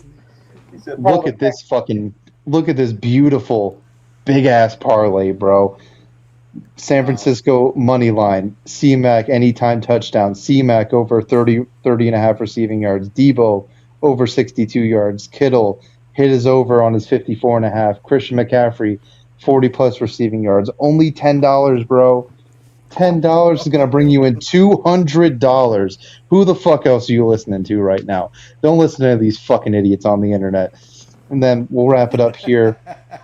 Fucking everything's hitting here too, of course. Cooper over 62. Bijan went over. Thielen, that was just a layup. And then Tony Pollard. I mean, who the fuck didn't have Tony Pollard getting at least 73 rushing yards versus the Cardinals? I mean, come on. Fucking listen to your boy. Under on Bijan, dude. That's clutch. Yeah, that is clutch. 23. Smart play. Yeah, on receiving yards though, they throw the ball to him a lot, so it's like that was a layup. I mean, come on, Bijan Robinson fucking getting 23 receiving yards. Come on, what are we doing? Holla at your boy. What are we doing? Holla at your boy. I can't wait to do bets this week. All right. If you were in my chat and you followed my bets this weekend, I would have paid your rent. I just paid my rent this weekend. Just saying. Well, it's different here in Florida. He's got to bet a little more money. That's all it is. Yeah. Or move out of fucking Florida, you dummies. Yeah, dummies. You fucking clowns. All right. Stardom, Cinema, Sleepers. Let's do it. Let's do it. Let's do it. I always like to start because I like to actually do my league specifically. All right, go ahead. So this week we're going to do our starters. We're going to start. Oh, God, what an easy start. Should I go for the easy one or like. I'll go for the easy start. We're going to start Devontae Samuel, obviously, against the Arizona Cardinals. Come on, man. That's a fucking freebie right there. That guy's going to eat. The Niners are going to eat. Start anybody who's Niners, duh. My sit is going to be Breece Hall. His performance again in the Jets has been pretty bad lately. I don't know what they're doing with the run game. They had a great start with him, but his numbers have taken a huge dive. I don't expect him to have a showcase against KC either. Put him on the bench, or if you're really, really struggling at running back, make him a flex at least. My sleeper this week, I'm going to go with Reynolds for Detroit. I can see Reynolds having a breakout game here. He was limited against Atlanta with a groin injury, but I expect him to come back, especially since Amari St. Brown kind of struggled last week. But he's a good complement to number 2. Green Bay's weakest corners they do have Alexander, but that's all they really have on that defense. So I expect Amari St. Brown to be covered more and him to get a lot of touches that game. So that's my start sit sleeping. All right, Brendan. I already spoiled my sleeper, so we'll start there. Sam Laporta. He's going to be available in most leagues. He's getting a bunch of targets right now. Definitely, you want to go ahead and pick you up a little Sam Laporta. Now, my start for this next week is going to be, and Ramondre Stevenson owners are going to fucking hate this. I'm sorry. You should have listened to me. I told you this was going to happen. You're going to start Zeke again this week. Zeke, quite frankly, out of the two backs, looks better right now. And they're going back to Dallas. If you don't think you're not going to put Zeke in your lineup if he's on your bench and his return game to AT&T Stadium, you're fucking tripping. You're tripping. Now, who I am going to sit probably this week, I got to think about it. But I'm probably, depending on your roster, I know the roster that I have him this week is I'm actually going to be sitting Raheem Mostert. I get it. They had huge games, but it's like you got to think about it and by a week-to-week basis. You can't judge it off last week. The Bills play pretty good against the run. Matt Milano is a great fucking linebacker. I get it. They don't have Edmonds, but Milano is so fucking underrated. I'm not saying he's going to have a terrible game, But for me personally, I have better options. Like I have in the lineup that I'm looking at, I have both. I have Montgomery and I have Swift. So it's like, am I really gonna take out either of those two guys for Raheem Mostert? No, I'm not. Okay, Charles. So yeah, I Mr. was gonna go Sandman. for anyone that has even thought to take the route of A Chan. Don't do it. It's not gonna happen. That was an anomaly, especially this week versus Buffalo. Um, who you really want to start though? I'm not too sure there. I'm looking at the quarterback list that some people suggest. I do like the idea of having Brock Purdy added on if you got him on there. I think playing Arizona, if we're going by the narrative of tanking, he should be putting up some points there. But other than that, that's kind of short and sweet what I got. Okay. So,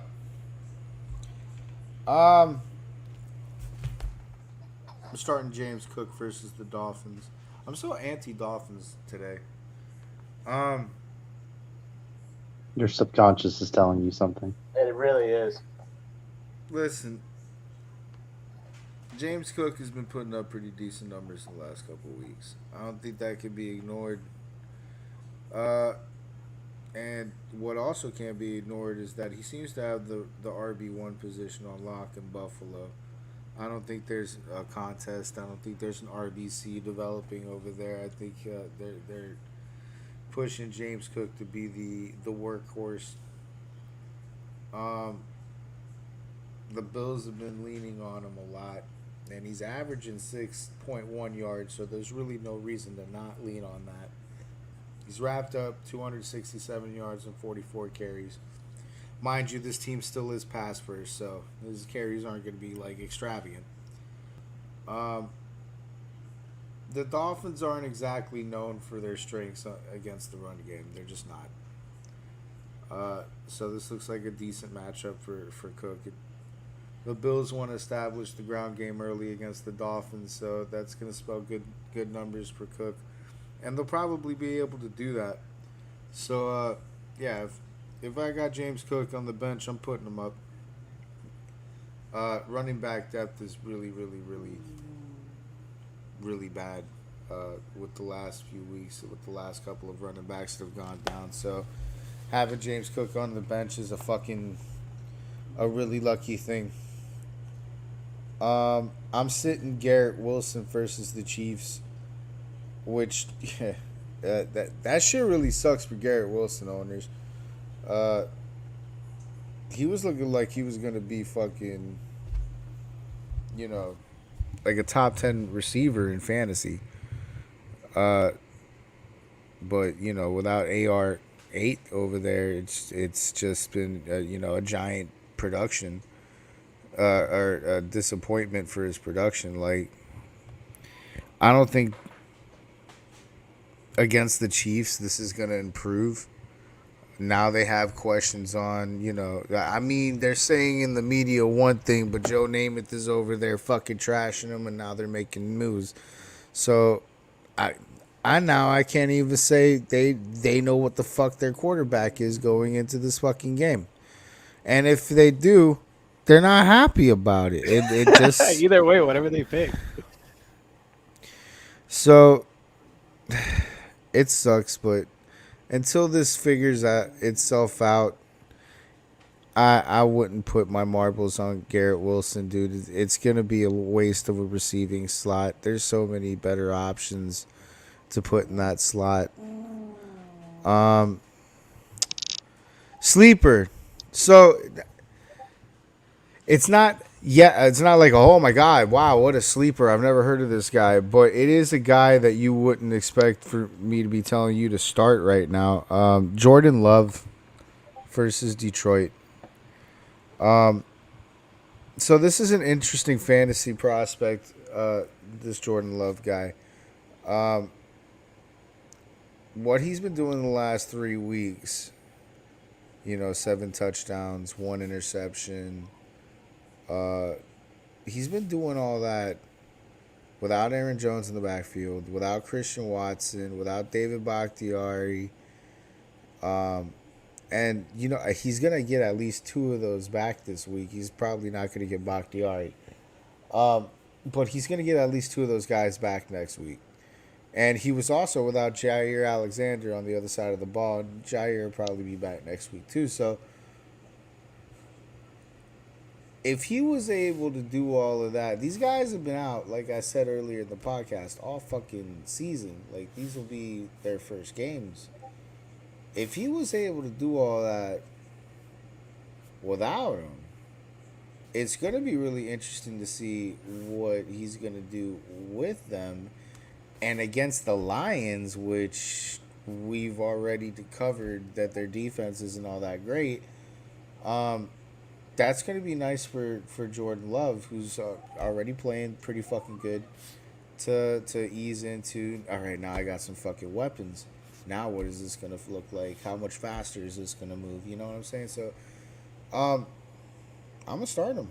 I feel like this is going to be an interesting little show with Christian Watson back in the picture. So, hold on, let me get to the schedule. Oh, okay, so it's Go Home, You're Drunk. It's what we're drinking. So, okay, wait. I like this segment. I love this segment. Hold on. Wait. 1 second.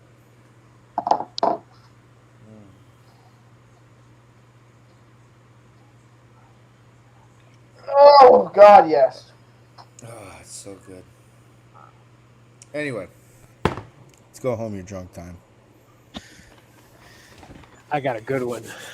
Oh, man. There we go. I'm excited. Dolphins. All right, we'll start. We're gonna start now. with the Sandman. He's Okay, hold on. Let me take a sip of this before.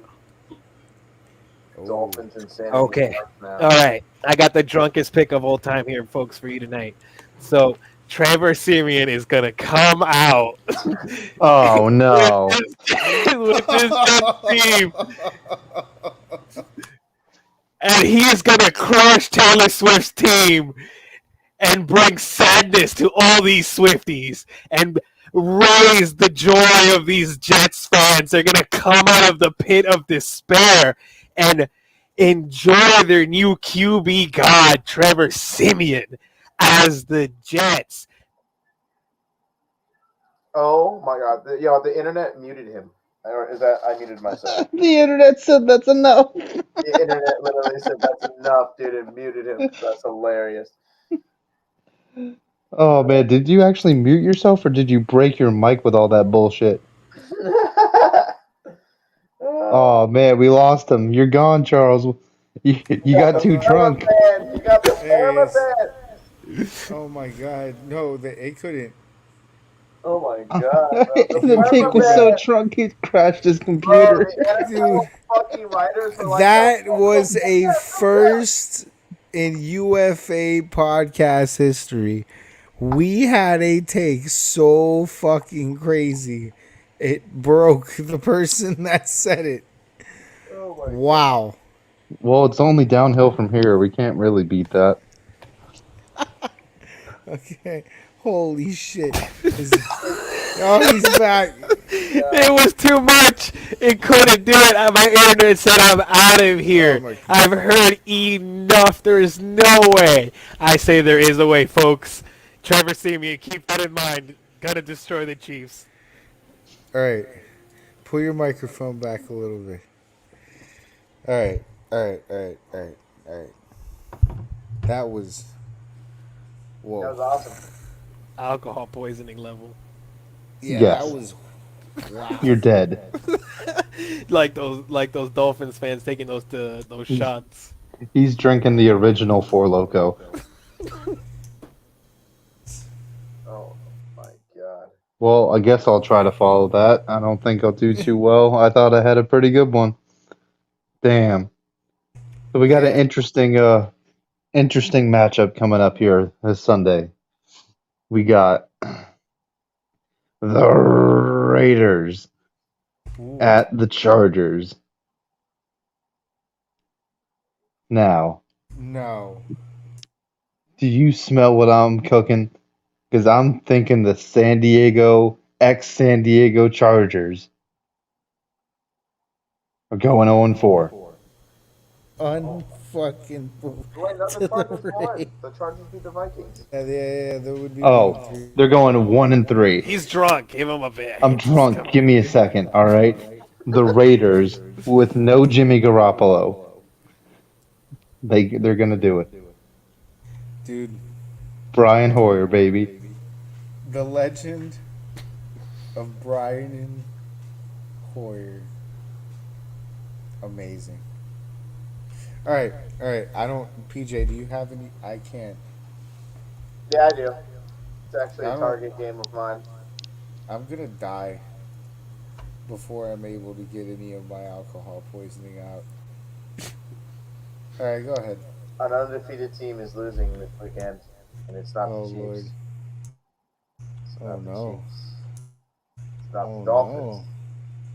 no. Oh no. The Eagles Oh, are gonna take no, their first my loss God. of the season against the Commanders, just like how they got their first loss of the season last year against the Commanders. History is going to repeat itself, and they're going to lose. Is it in Washington? Oh God, if it's in Washington, it's over. No, it's in Philly. They're still going to lose. They're losing 1,000% to the Commanders. I'm not super drunk, but I'm intoxicated. You got to take my keys. Go ahead, monkey. Okay. I already know his drunk take. I already know what's Here we, going to happen. the Dolphins are scoring 80. The Dolphins are scoring 100 points. Even my dog disagrees with that. All right. The Arizona Cardinals. No fucking way.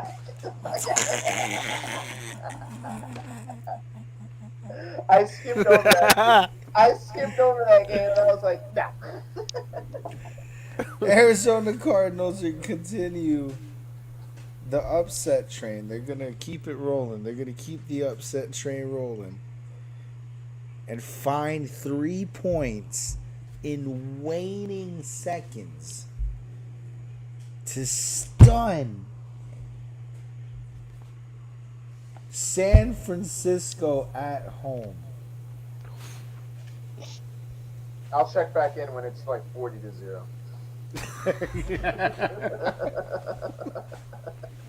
Oh, don't worry. They're going to find 3 points in the waning seconds, just like the Commanders last week, kicking a sad field goal with 5 minutes left so they don't get blown out and fucking score 0. Oh, fuck me. Oh my god. It's gonna stun San Francisco. I mean, Scored it all. if we would have known that Charles was going to be this drunk, he would have had to go last. Like, he ruined the whole segment. You ruined the whole fucking thing, bro. In the best way. It's getting brought from the practice squad. Oh my god. From the practice squad to beat Patrick Mahomes and reign the Jet hype. Oh my god. Trevor Siemian is gonna write. They would throw. Let me tell you. If that were to happen, Oh, am I the one? they would throw Zach Wilson from the team plane mid-flight. If that were, Yeet, we don't need you. Out of here. We'll figure out the salary. New Yorkers would burn that man's house down. Pick 'em. Did you see the guy? Did you see the guy? I was trying to say, get the fuck out of here, and he lost his teeth. It should have been on the meme train. Monkey forgot to add it. I'm gonna add it. Yo, He's trying to yell at Zach Wilson and his teeth fell out.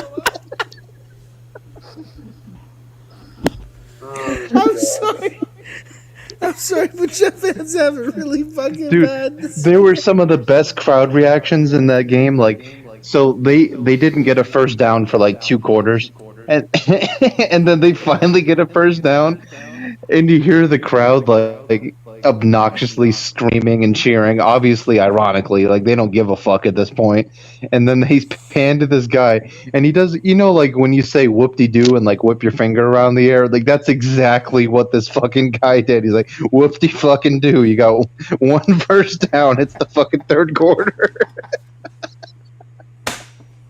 Oh man, can you imagine going into the season as those season ticket members expecting Aaron Rodgers, and now you're stuck. See, Zach this- Wilson. my this is why- the great robbery of New York. This is why every football fan needs to be like Brandon. Like that's why they say expectations are the breeding ground for disappointment.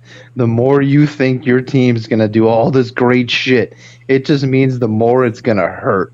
Because odds are, you're not gonna be that one team that wins the Super Bowl. Dude, I forgot who said it, but someone had the perfect analogy for the NFL season. It's like you have 32 planes flying in the air, and only one gets a nice, perfect, smooth landing. Everyone else, eventually, at some point, crashes into the fucking side of the mountain. Jesus Christ. It's a good analogy. It's the truth. That's why I don't have expectations. Are we ready for Monkey, I'm close to you, Big Daddy. The comeback. Stop the vote. It's rigged. Monkey's rigging it. I'm gonna January 6th, Monkey's house. I honestly thought he was rigging it. Like I was very confident in my fucking pick. So when I saw 6 losses, I was like, what? 6 fucking games? And then I realized the fucking Ravens. I showed my work like Cowboys. math problems. Fucking that shit pissed me off. And enjoy it. The comeback starts this week. It's over. I'm on a heater again. My football brain is activated. It's over. I had some clutch picks this week though. Like none of y'all fucking thought the Texans were gonna pull that. I'm sitting there like, that one's mine. Dude, when I was going through your scorecard, I was like nervous because I know you were. the beginning of it was like, oh my god, He's onto some shit. he hit on all of those, and then you just missed on everything else, and I was just like, oh, okay, cool. Yeah, it pissed me off, man. All right. Let me bring this up.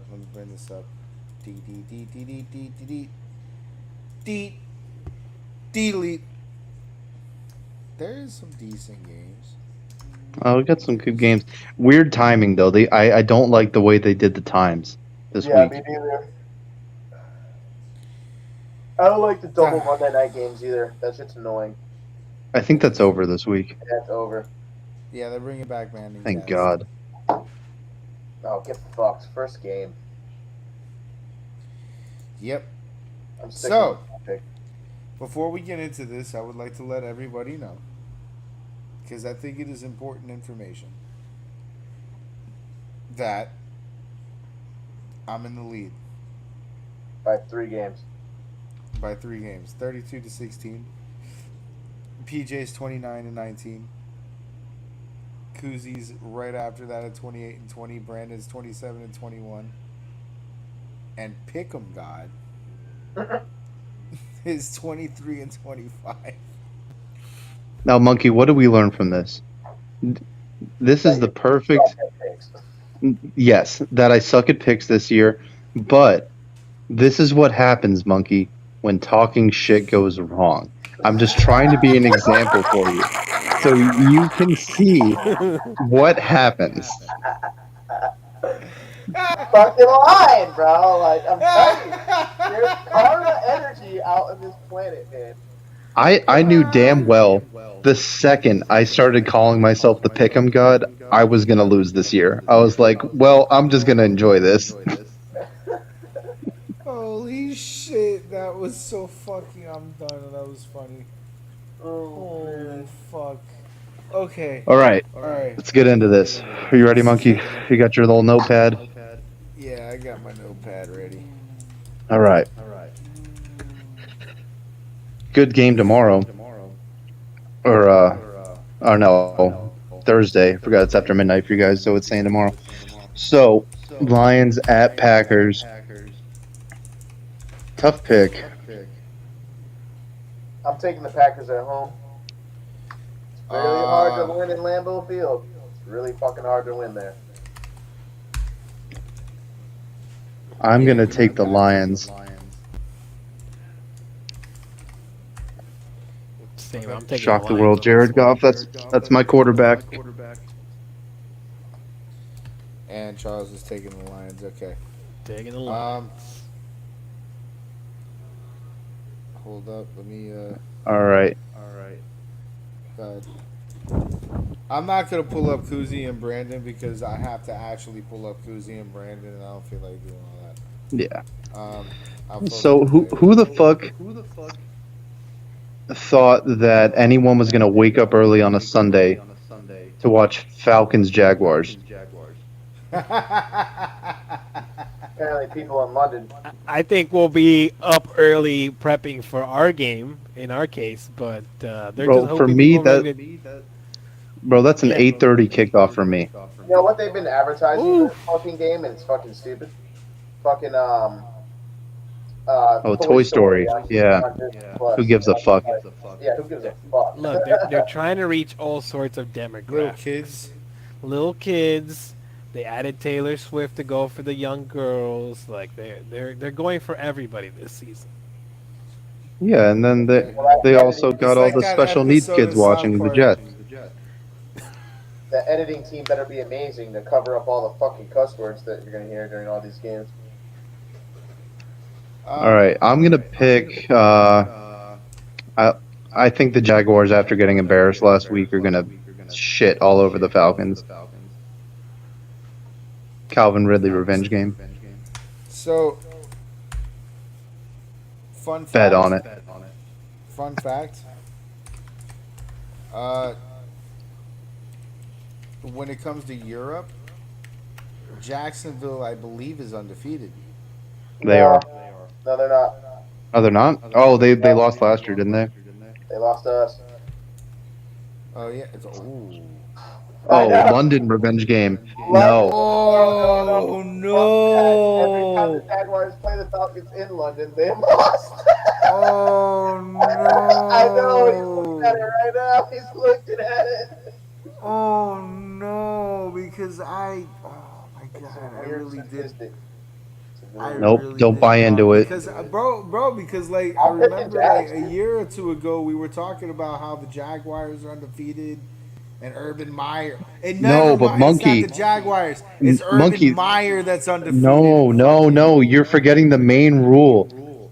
Unless it's a completely horrible matchup, you always pick a team that got embarrassed the week before. The Falcons. Always. The Falcons got embarrassed too. No, not as bad as the Jaguars.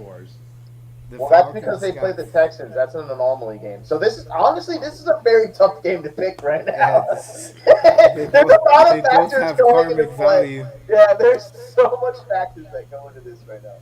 Because the Jaguars always lose to the Texans. Oh my god, let me check something real quick. Well, I say, give me the Falcons. I think they can pull it off. It's a tough fucking demographic. For some reason, the Falcons gained like a 20-point buffer in fucking England. Who in our league has Bijan Robinson? Me. Okay, let me see something real quick here. I've studied this game too, and I still am wishy-washy about the pick. I want to see how good they play. Where the fuck is your team? Okay. Today, Junior. Oh wow, they don't fucking say it. They don't say it. We play well in London, though. That's the thing that bothers the piss out of me. Wow. This is the tryout to see which team they're gonna move there. It literally is. Nah, they'll never sell the Falcons. They have. Man, oh my god, this is such a tough fucking pick. It is, bro. It's so fucking hard, dude. I'm sitting with the Jaguars, though. I'm taking the Jags here. Just curse them so we can have something funny to wake up to. We wake up, it's 40-3. Faison rushed for like 300 yards. Here's another thing. The Jaguars are the home team, literally and figuratively, because they're the London team. Yeah, Desmond they are. Ridder always loses on the road. He's undefeated at home his whole career, including college. Yeah. On the road, he's dog shit. I've thought about all these. Honestly, that's one of the signing factors for me. The Falcons. Oh my god, dude, it's tough. I'm sticking with the Jags. Curse him, monkey. Do it. Do it. No, Sandman picked the Falcons. Really? They're uncursable. They're not going to be cursed. I am going with the Falcons. Oh, yeah, you're right. I dove deep, monkey. I dove. So everything you're finding out, I've already You know. broke his brain. See, now he's having paralysis by analysis because he has a 3-game lead and he's not used to winning. He's like, I got to think really hard on every game. Both teams get a buffer in fucking England, bro. I don't understand it, dude. I don't get it. What I was trying to do, but it's like I'm not getting any good answers on it, is I want to know how the Jaguars are ranked against the run. It's too early. Yeah, they don't have a definitive rank.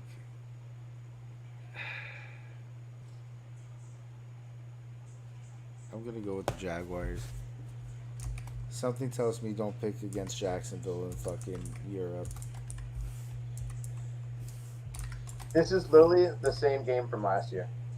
Just You pick- Riddler's on the other side now. Charles Not Riddler, picked the Falcons.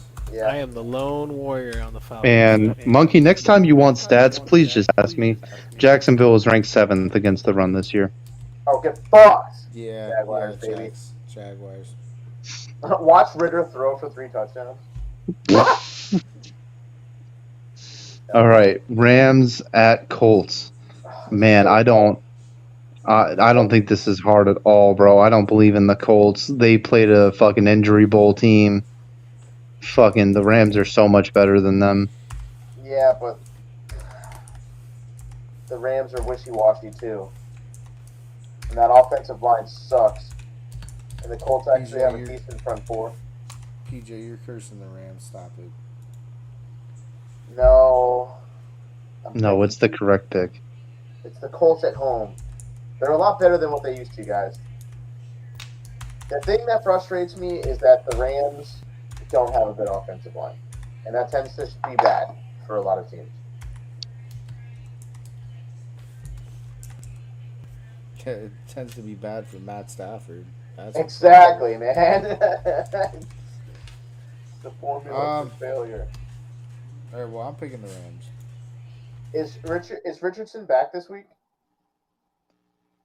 We do not know yet. I'm gonna go with the safe pick here. I'm picking the Rams.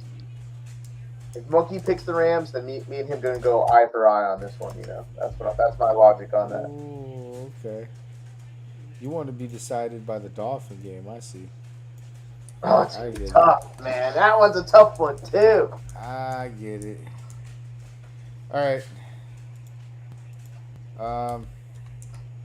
Charles? Does everyone pick the Rams on this one? Yeah. Yep. I guess for cursing them, I also have to go with the Rams on this one. Colts just won this game. God. Yep. Minshew Mania is going to run wild. Just confirmed it. You heard it here, folks. Put all your money on the Colts. All right. Ravens at Browns. I got to stick with my drunk pick. Or no, my fraud alert, rather. Yeah, I got to be a man at my fraud alert. Ravens. Ravens.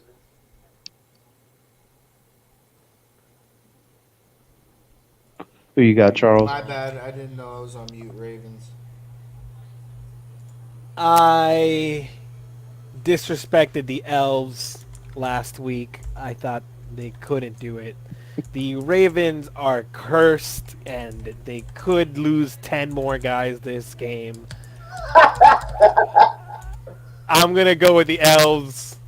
Give me the Browns. I'll uncurse this, and I'll take the L if need be. Okay. I might put you over the edge there.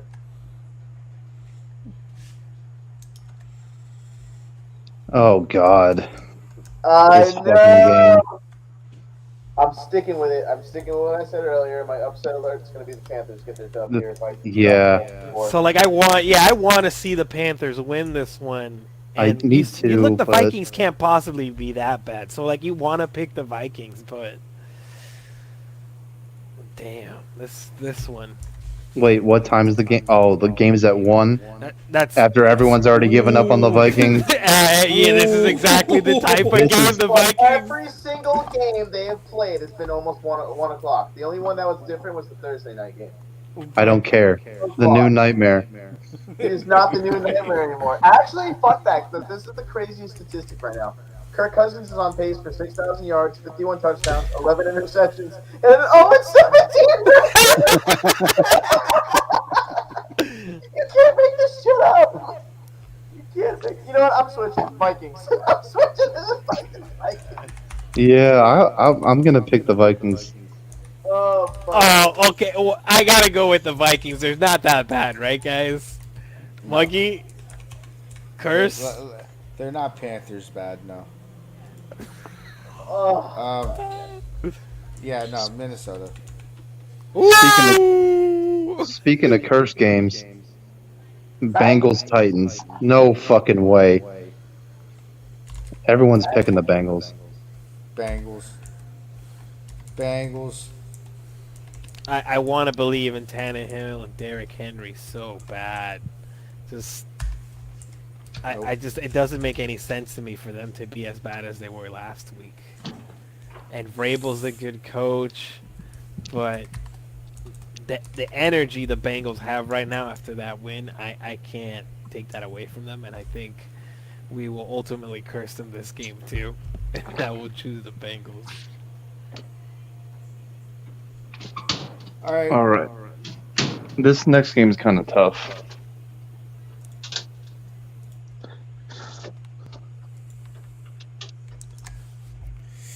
I'm going with the Bucks.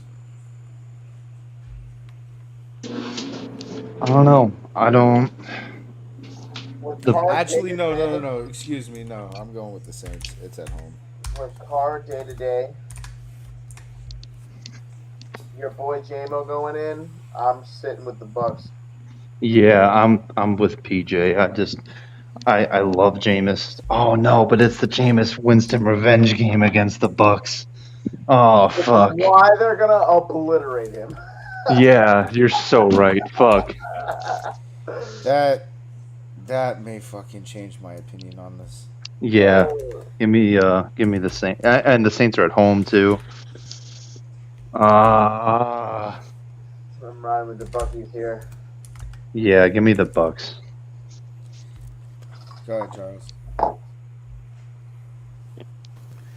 It's another tough one. The Bucks can't possibly be as bad as they were last week. The Saints are a wild card, but they are at home. Alvin Kamara's coming back. The That Bucks doesn't are one of the change best shit. teams against the run.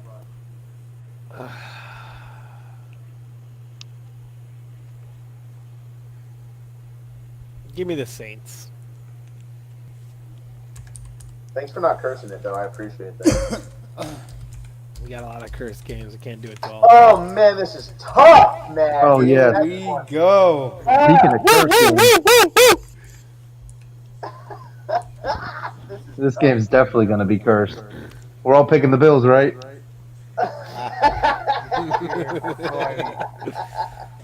You're funny. You know, this might be the game where I take the lead on you, Monkey, because we already know who you're picking.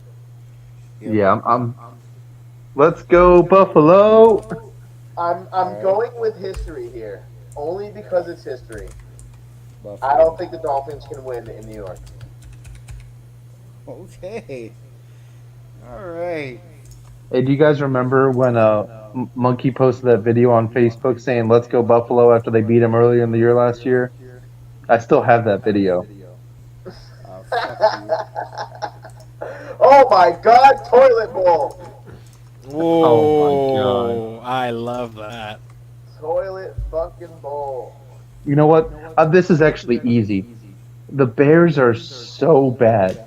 And the most ultimate nut punch, which they're totally going to get, is losing to the team that just got 70 put on them. That's totally happening. Don't fucking at me. Broncos win. Oh man, this is tough, man. This is very fucking tough. I disagree. Dude, they just got embarrassed. The most embarrassment of all time. Their The Bears? organization is literally Oh, the falling apart. Broncos. Yeah, because of that embarrassment is why I disagree with that pick. They're playing for their jobs now. The Broncos have now displayed that you can basically do whatever the fuck you want on them. Well, I'm gonna So- go with coaching on this one, and I'm gonna pick the Broncos. All right. I'm going Chicago. I think Chicago's got a similar style offense. Granted, it doesn't have the What, bad? Oh, what? I was just gonna say, sucking, like that's their style of offense. Sucking dick. When I say similar style of offense, I don't mean that they're fucking good and can run it. I mean that that's what they want to be. They want to be a spread out offense where fucking people are running all over the fucking place and Justin Fields can get the ball out to fucking whoever. That's crazy. Justin Fields However- had 55 yards last game. Don't talk him out of it, PJ. However, I don't know who he's passing it to. yeah, that's my issue. The with stats Justin in this Fields on that. game are just horrendous. You Now fucking this- Chase Claypool's out there somewhere. Now listen, the great thing about it is, this is gonna be the game, and it has nothing to do with Justin Fields. By the way, it's not gonna be why they win. Everybody is gonna get fucking fooled going into next week, and it is gonna be the greatest fucking thing for people on fantasy because everyone's gonna overreact when Khalil Herbert runs for 110 yards and 2 touchdowns against this Bronco defense that can't stop the run, and everybody goes and fucking wastes fab picking his ass up next week for him to fucking pull 6 yards. Khalil Herbert's gonna have a career day next. Give me the Bears. No. Give me the Bears. No, I wouldn't pick the Bears over even. As much as I want to see Sean Payton and Russell Wilson get embarrassed another week, nothing in me says that the Bears dumpster fire can outbeat or out trash, whatever we want to really call it, the Broncos dumpster fire. So I'll get the Broncos in the dumpster bowl. All right, moving on to the probably curse game. Unless someone wants to be bold here. I'm debating. So, me too. And if I'm not mistaken, my historical little friends, weren't the Eagles last year on a run and the Commanders stopped it? First team to stop it. Yep. Yeah. Pick the Commanders. Do it. Eagles. I'm just saying. Yeah. Monkey's picking the Commanders. Okay, moving on. Listen, I'm just saying that they did, like, if we're going by historics, I'm saying that, Washington did kind of go, wow, fuck your little record there, putink, and knock the Eagles on their ass a little bit. And they, anomaly. I'm not going to convince you guys to pick Washington. Just give me the Eagles. Yep. Just give me the Eagles. God damn it. I tried. Eagles all the way. Oh, man. I tried. Speaking of fucking toilet bowls, it's a toilet bowl and a curse game all at the same time. You really don't know where to go here because you don't know what the Steelers are going to get each week. Give me the Steelers. Yeah, I just because of the defense. Actually, just because Bernie it's is TJ so Watt. upset that the Dolphins were the game of the week. I know. Yeah, I saw that. Who? That game wasn't competitive. Berkey's all pissed off in the group chat. He's doing all caps. How the fuck is that game of the week? That's I not mean, the Because game of the Burke, week. it was over Burke. 5 minutes in. Burke, there's not really much to say. The Dolphins are What are cool, we gonna talk and about? What are we and the gonna talk Broncos about? suck. That's it. That's the game. You ever watch a fucking when a college team invites like another like a high school team in the area to come Or over you to ever play some watch when, football? or you ever watch when Colorado plays Oregon? You guys beat them worse than Oregon lost. Jesus, to fucking I'm sorry, Oregon. Oh my Colorado. I'm sorry that we did that to you, but you know Twice. what? Dude, Fuck y'all for they the just won finals. they just won the NBA championship. They're okay. It'll be Yeah. fine. Yeah, fuck y'all for the finals. Take that 70 steamer. I'm gonna take the fuck. Holy shit. I'm gonna take the Raiders here. Oh, Yeah, wait, Charles, you're picking the Steelers? Yeah, I'm going with the Steelers. Curse! Go ahead. You're I'm picking sticking the with my Raiders? drunk take. Yeah, and I'm sticking with my drunk take. Give me the Raiders. That's actually not Brandon drunk. Staley is that stupid. It's that realistic that the Chargers lose this game. I think Brandon Staley is that stupid. But McDaniel finds ways to disappoint even beyond that. So I'm going to go with the Chargers based on talent and because they have the slightly less worse coach. Remember, Mike Williams is out for the year. And Give me the Chargers. Give me the Chargers. historically, All right, so Historically. listen. When you make this pick, you're really not picking the teams. The teams are good. Well, it can What? be debated on the Raiders, but neither really team is picking- good. you're picking the coaches. So my pick is going to be based solely and purely on coaching. And in this situation, we are picking between a fucking idiot and a And a pussy.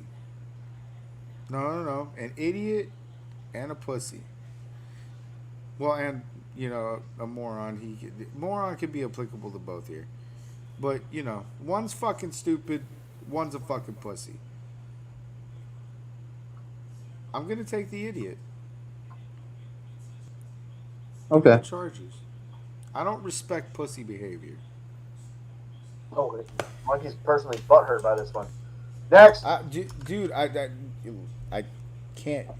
It's again. If I'm his player, if I'm in the locker room and he does that shit to me, I'm fucking hanging him up by his underwear. He ain't getting on that team plane.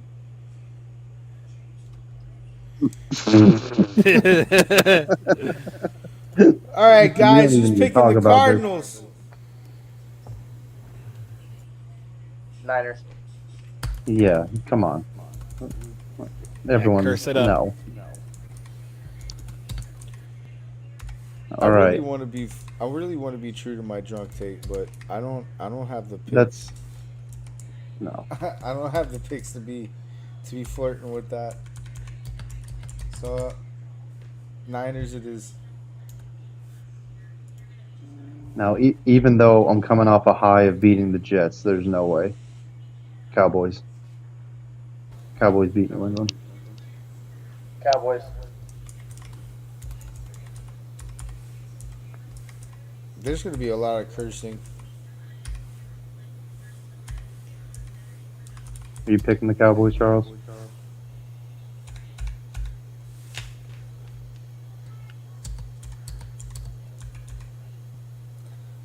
Give me the Patriots. Oh my God. He has more faith in my team than I do. It's know what? not even so much more faith in your team. It's a lack of faith in Cowboys. It is a lack I of the was gonna faith in the say that. Cowboys. Yep. And you got Bill Belichick versus Mike McCarthy, and I'm just Oh wow. You know what? Look at this. If Here's he's going to another be hard bold too, decision. I'm already so down in the rankings. Fuck it. Switch my pick. All right. and hey, New and look England's at gonna that. win by If 50. you're right, Patriots Fat win. chance. Excellent, and you get a pick on these guys. Yeah, and then when All they right. lose, I lose twice. All right. So Curse. Sunday night curse. Here's another really hard decision. The Chiefs win by 14 or 21. Which Taylor Swift sponsored Kelsey jersey should we wear to this game? Oh, this is our Discord game too. This is going to be fun to watch as a football family. Yes. Oh man, they're Beautiful. giving us this game for Sunday night for the world to see. Well, think about it. Before the season started, this was going We to be got Aaron incredible. Rodgers dying in 4 plays on Monday Night Football. And now we're gonna get Zach Wilson being eviscerated Oh man, on Trevor Sunday Night Simeon. Football. And you know what the best part is? Because the whole Aaron Rodgers things happened, this is all year. They gave them the most prime time. This is Oh man, we get to see the Jets get embarrassed all year. I love that. nationally.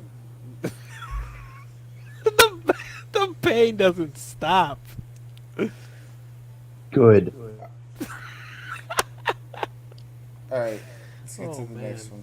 Oh, wait, did PJ pick? Yeah, PJ Oh, picked Casey. come on. He's picking the Chiefs. Come on. What the fuck? Already. All right. Even if he didn't pick, I already knew what he was going to do. Fucking Seahawks at Giants. Kind of a tough game to pick. I don't know. I'm feeling good about Geno and the Seahawks. They're on that Same. wild card hunt. I give them this one. I'm going with the Hawks. I don't like the Giants right now.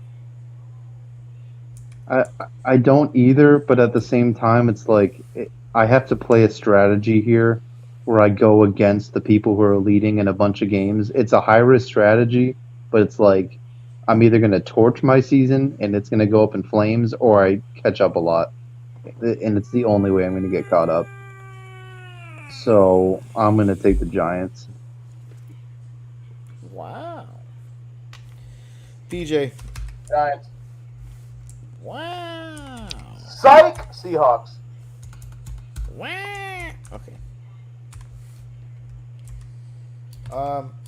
Was that our last game? Was that? Oh my God, that was. Yeah, we don't get won fucked on Monday night with 2 game. games anymore. Thank God.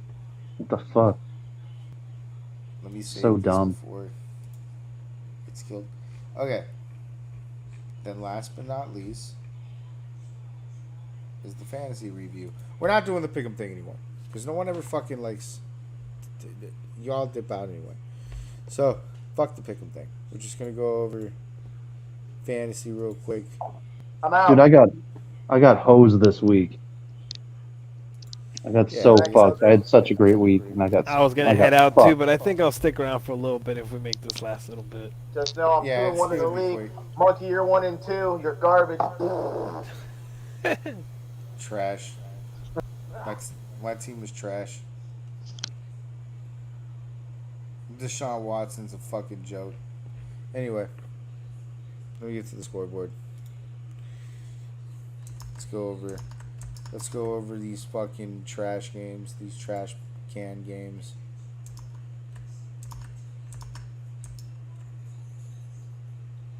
What am I doing? Stop. Okay. Bring this out. Thank you. Pull that up. Thank you. And then was that? Screen share. Bam. Now blow it up. Y'all can see it? Yeah. Now we gotta go to last week, which sucked for me. Damn, Monkey, what the fuck? Yeah, so let's talk about it real quick. Your team stinks. Let's talk about it real quick. Derrick Henry. What the fuck, man? What happened? My running backs decided to not running back, bro. Like, at all. Coke and Brandon Ayuk was a fucking game time decision. Yeah, you fucked up. It was a game time decision. So I had 52 points sitting on the bench. That would have been fucking nice, right? You know. And then on top of that, I had to play against Christian fucking McCaffrey. So yeah, no, this game was trash. It was trash. Trash can game. Let's go to the next one. PJ got lucky here. It switches. Yeah, he did. Brees Hall getting 3 points. F. Jets defense getting 2. Hey, this time, just throw the Jets off your team. They're all trash. You got the Jets and the Broncos. You got any players in those rosters just gone? -6. That's brutal. Wow. And he won this game because the other side has Daniel fucking... What the fuck is going on here? He got so lucky. And Cam Akers, what the fuck is this guy? And the Commanders' defense against Buffalo. What are we doing? What the fuck is going on here? Next game. I got fucking hosed, dude. Ooh. Ooh. Ah, he ran the table on you. Dude, I got hosed. I had such a good week too. Oh. And Mustard just fucked me. Look at this fucking Cinderella story over here. He was dead last in our league last year. Undefeated.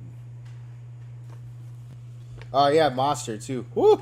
Yeah, that's what lost me the game. Oh my god! Oh! Oh shit! Imagine if he would have played a chain instead of Connor. Fuck! Imagine if he would have played a chain instead of fucking Myers.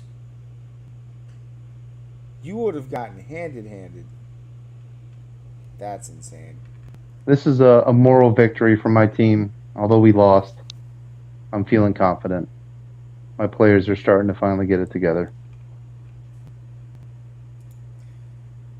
Look at this nail bite. What a sweat. Whew. Oh, I'm glad I'm not the only one that got fucked by Calvin Ridley this week. Keenan Allen and Tyreek Hill going at it in this one. That was nice. Jerry Jeudy got exactly the amount of points he was projected to. Damn, what a homer. He's benching the 49ers defense for the Dolphins. You deserve to lose for that decision. Wow. And just for having Russell Wilson. Too. If he would have just put in the fucking 49ers defense, he would have won. Okay, wait. Here we go. Here's a shock. The guy who went quarterback is 0-3. Shocker. Okay. Let's go to the next one. There's not really much here. Ew. Wow. Oh, it's a bottom feeding. That's pretty 3-0 though. What the fuck? What the fuck? What the fuck?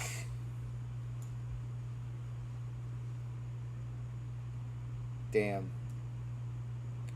Zach Moss and Sam Laporte are just sitting on the bench. Although he has Travis Kelce, so that's an understandable decision. Oof, man, he's got Mike Williams out for the year now. Enjoy that 25. It's the last time you'll see it. All right, last game. Wow, he started Gardner Minshew. What a heady play.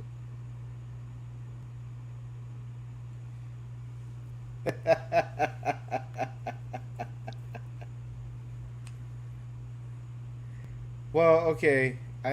It's not that heady. He just went to the backup. But over. All right, wait. Whoa.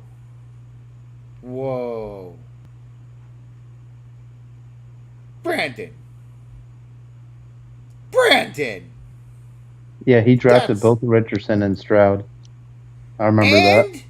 And It just was put the right Stroud move. in. It was the right move. 20.6 points. He won the game, but it wasn't the right move. He won. It was the right move. Yeah. That's how it I guess works. So, that's the show. Everybody sucks at fantasy. Dude, my team played so good. Damn, you got robbed. I did. I really did. You ran into the Dolphins running back committee. I got fucked by Raheem Mostert 2 weeks in a row. Once for my team and then once for my fantasy team. God damn it. Wait. Oh, I hear it. Yep. There it is. It just happened. Yep, there it is. Dolphins just scored again on the Broncos. Touchdown. Wait, oh shit. Do you hear that? Zach Wilson just got sacked again. Oh my god. By Joe Namath. Joe Namath from the top rope. Dude, there's no way to under highlight that. Joe Namath totally fucking destroyed the Jets all day today. He said what all Jets fans were thinking. He did them a favor. Get this guy the fuck out of here. I'm tired of looking. I've seen enough. I know who this guy is. Out of here. All right. All right, fellas. All right, See you all fellas. next week. See ya. Have a good night. Have a good night.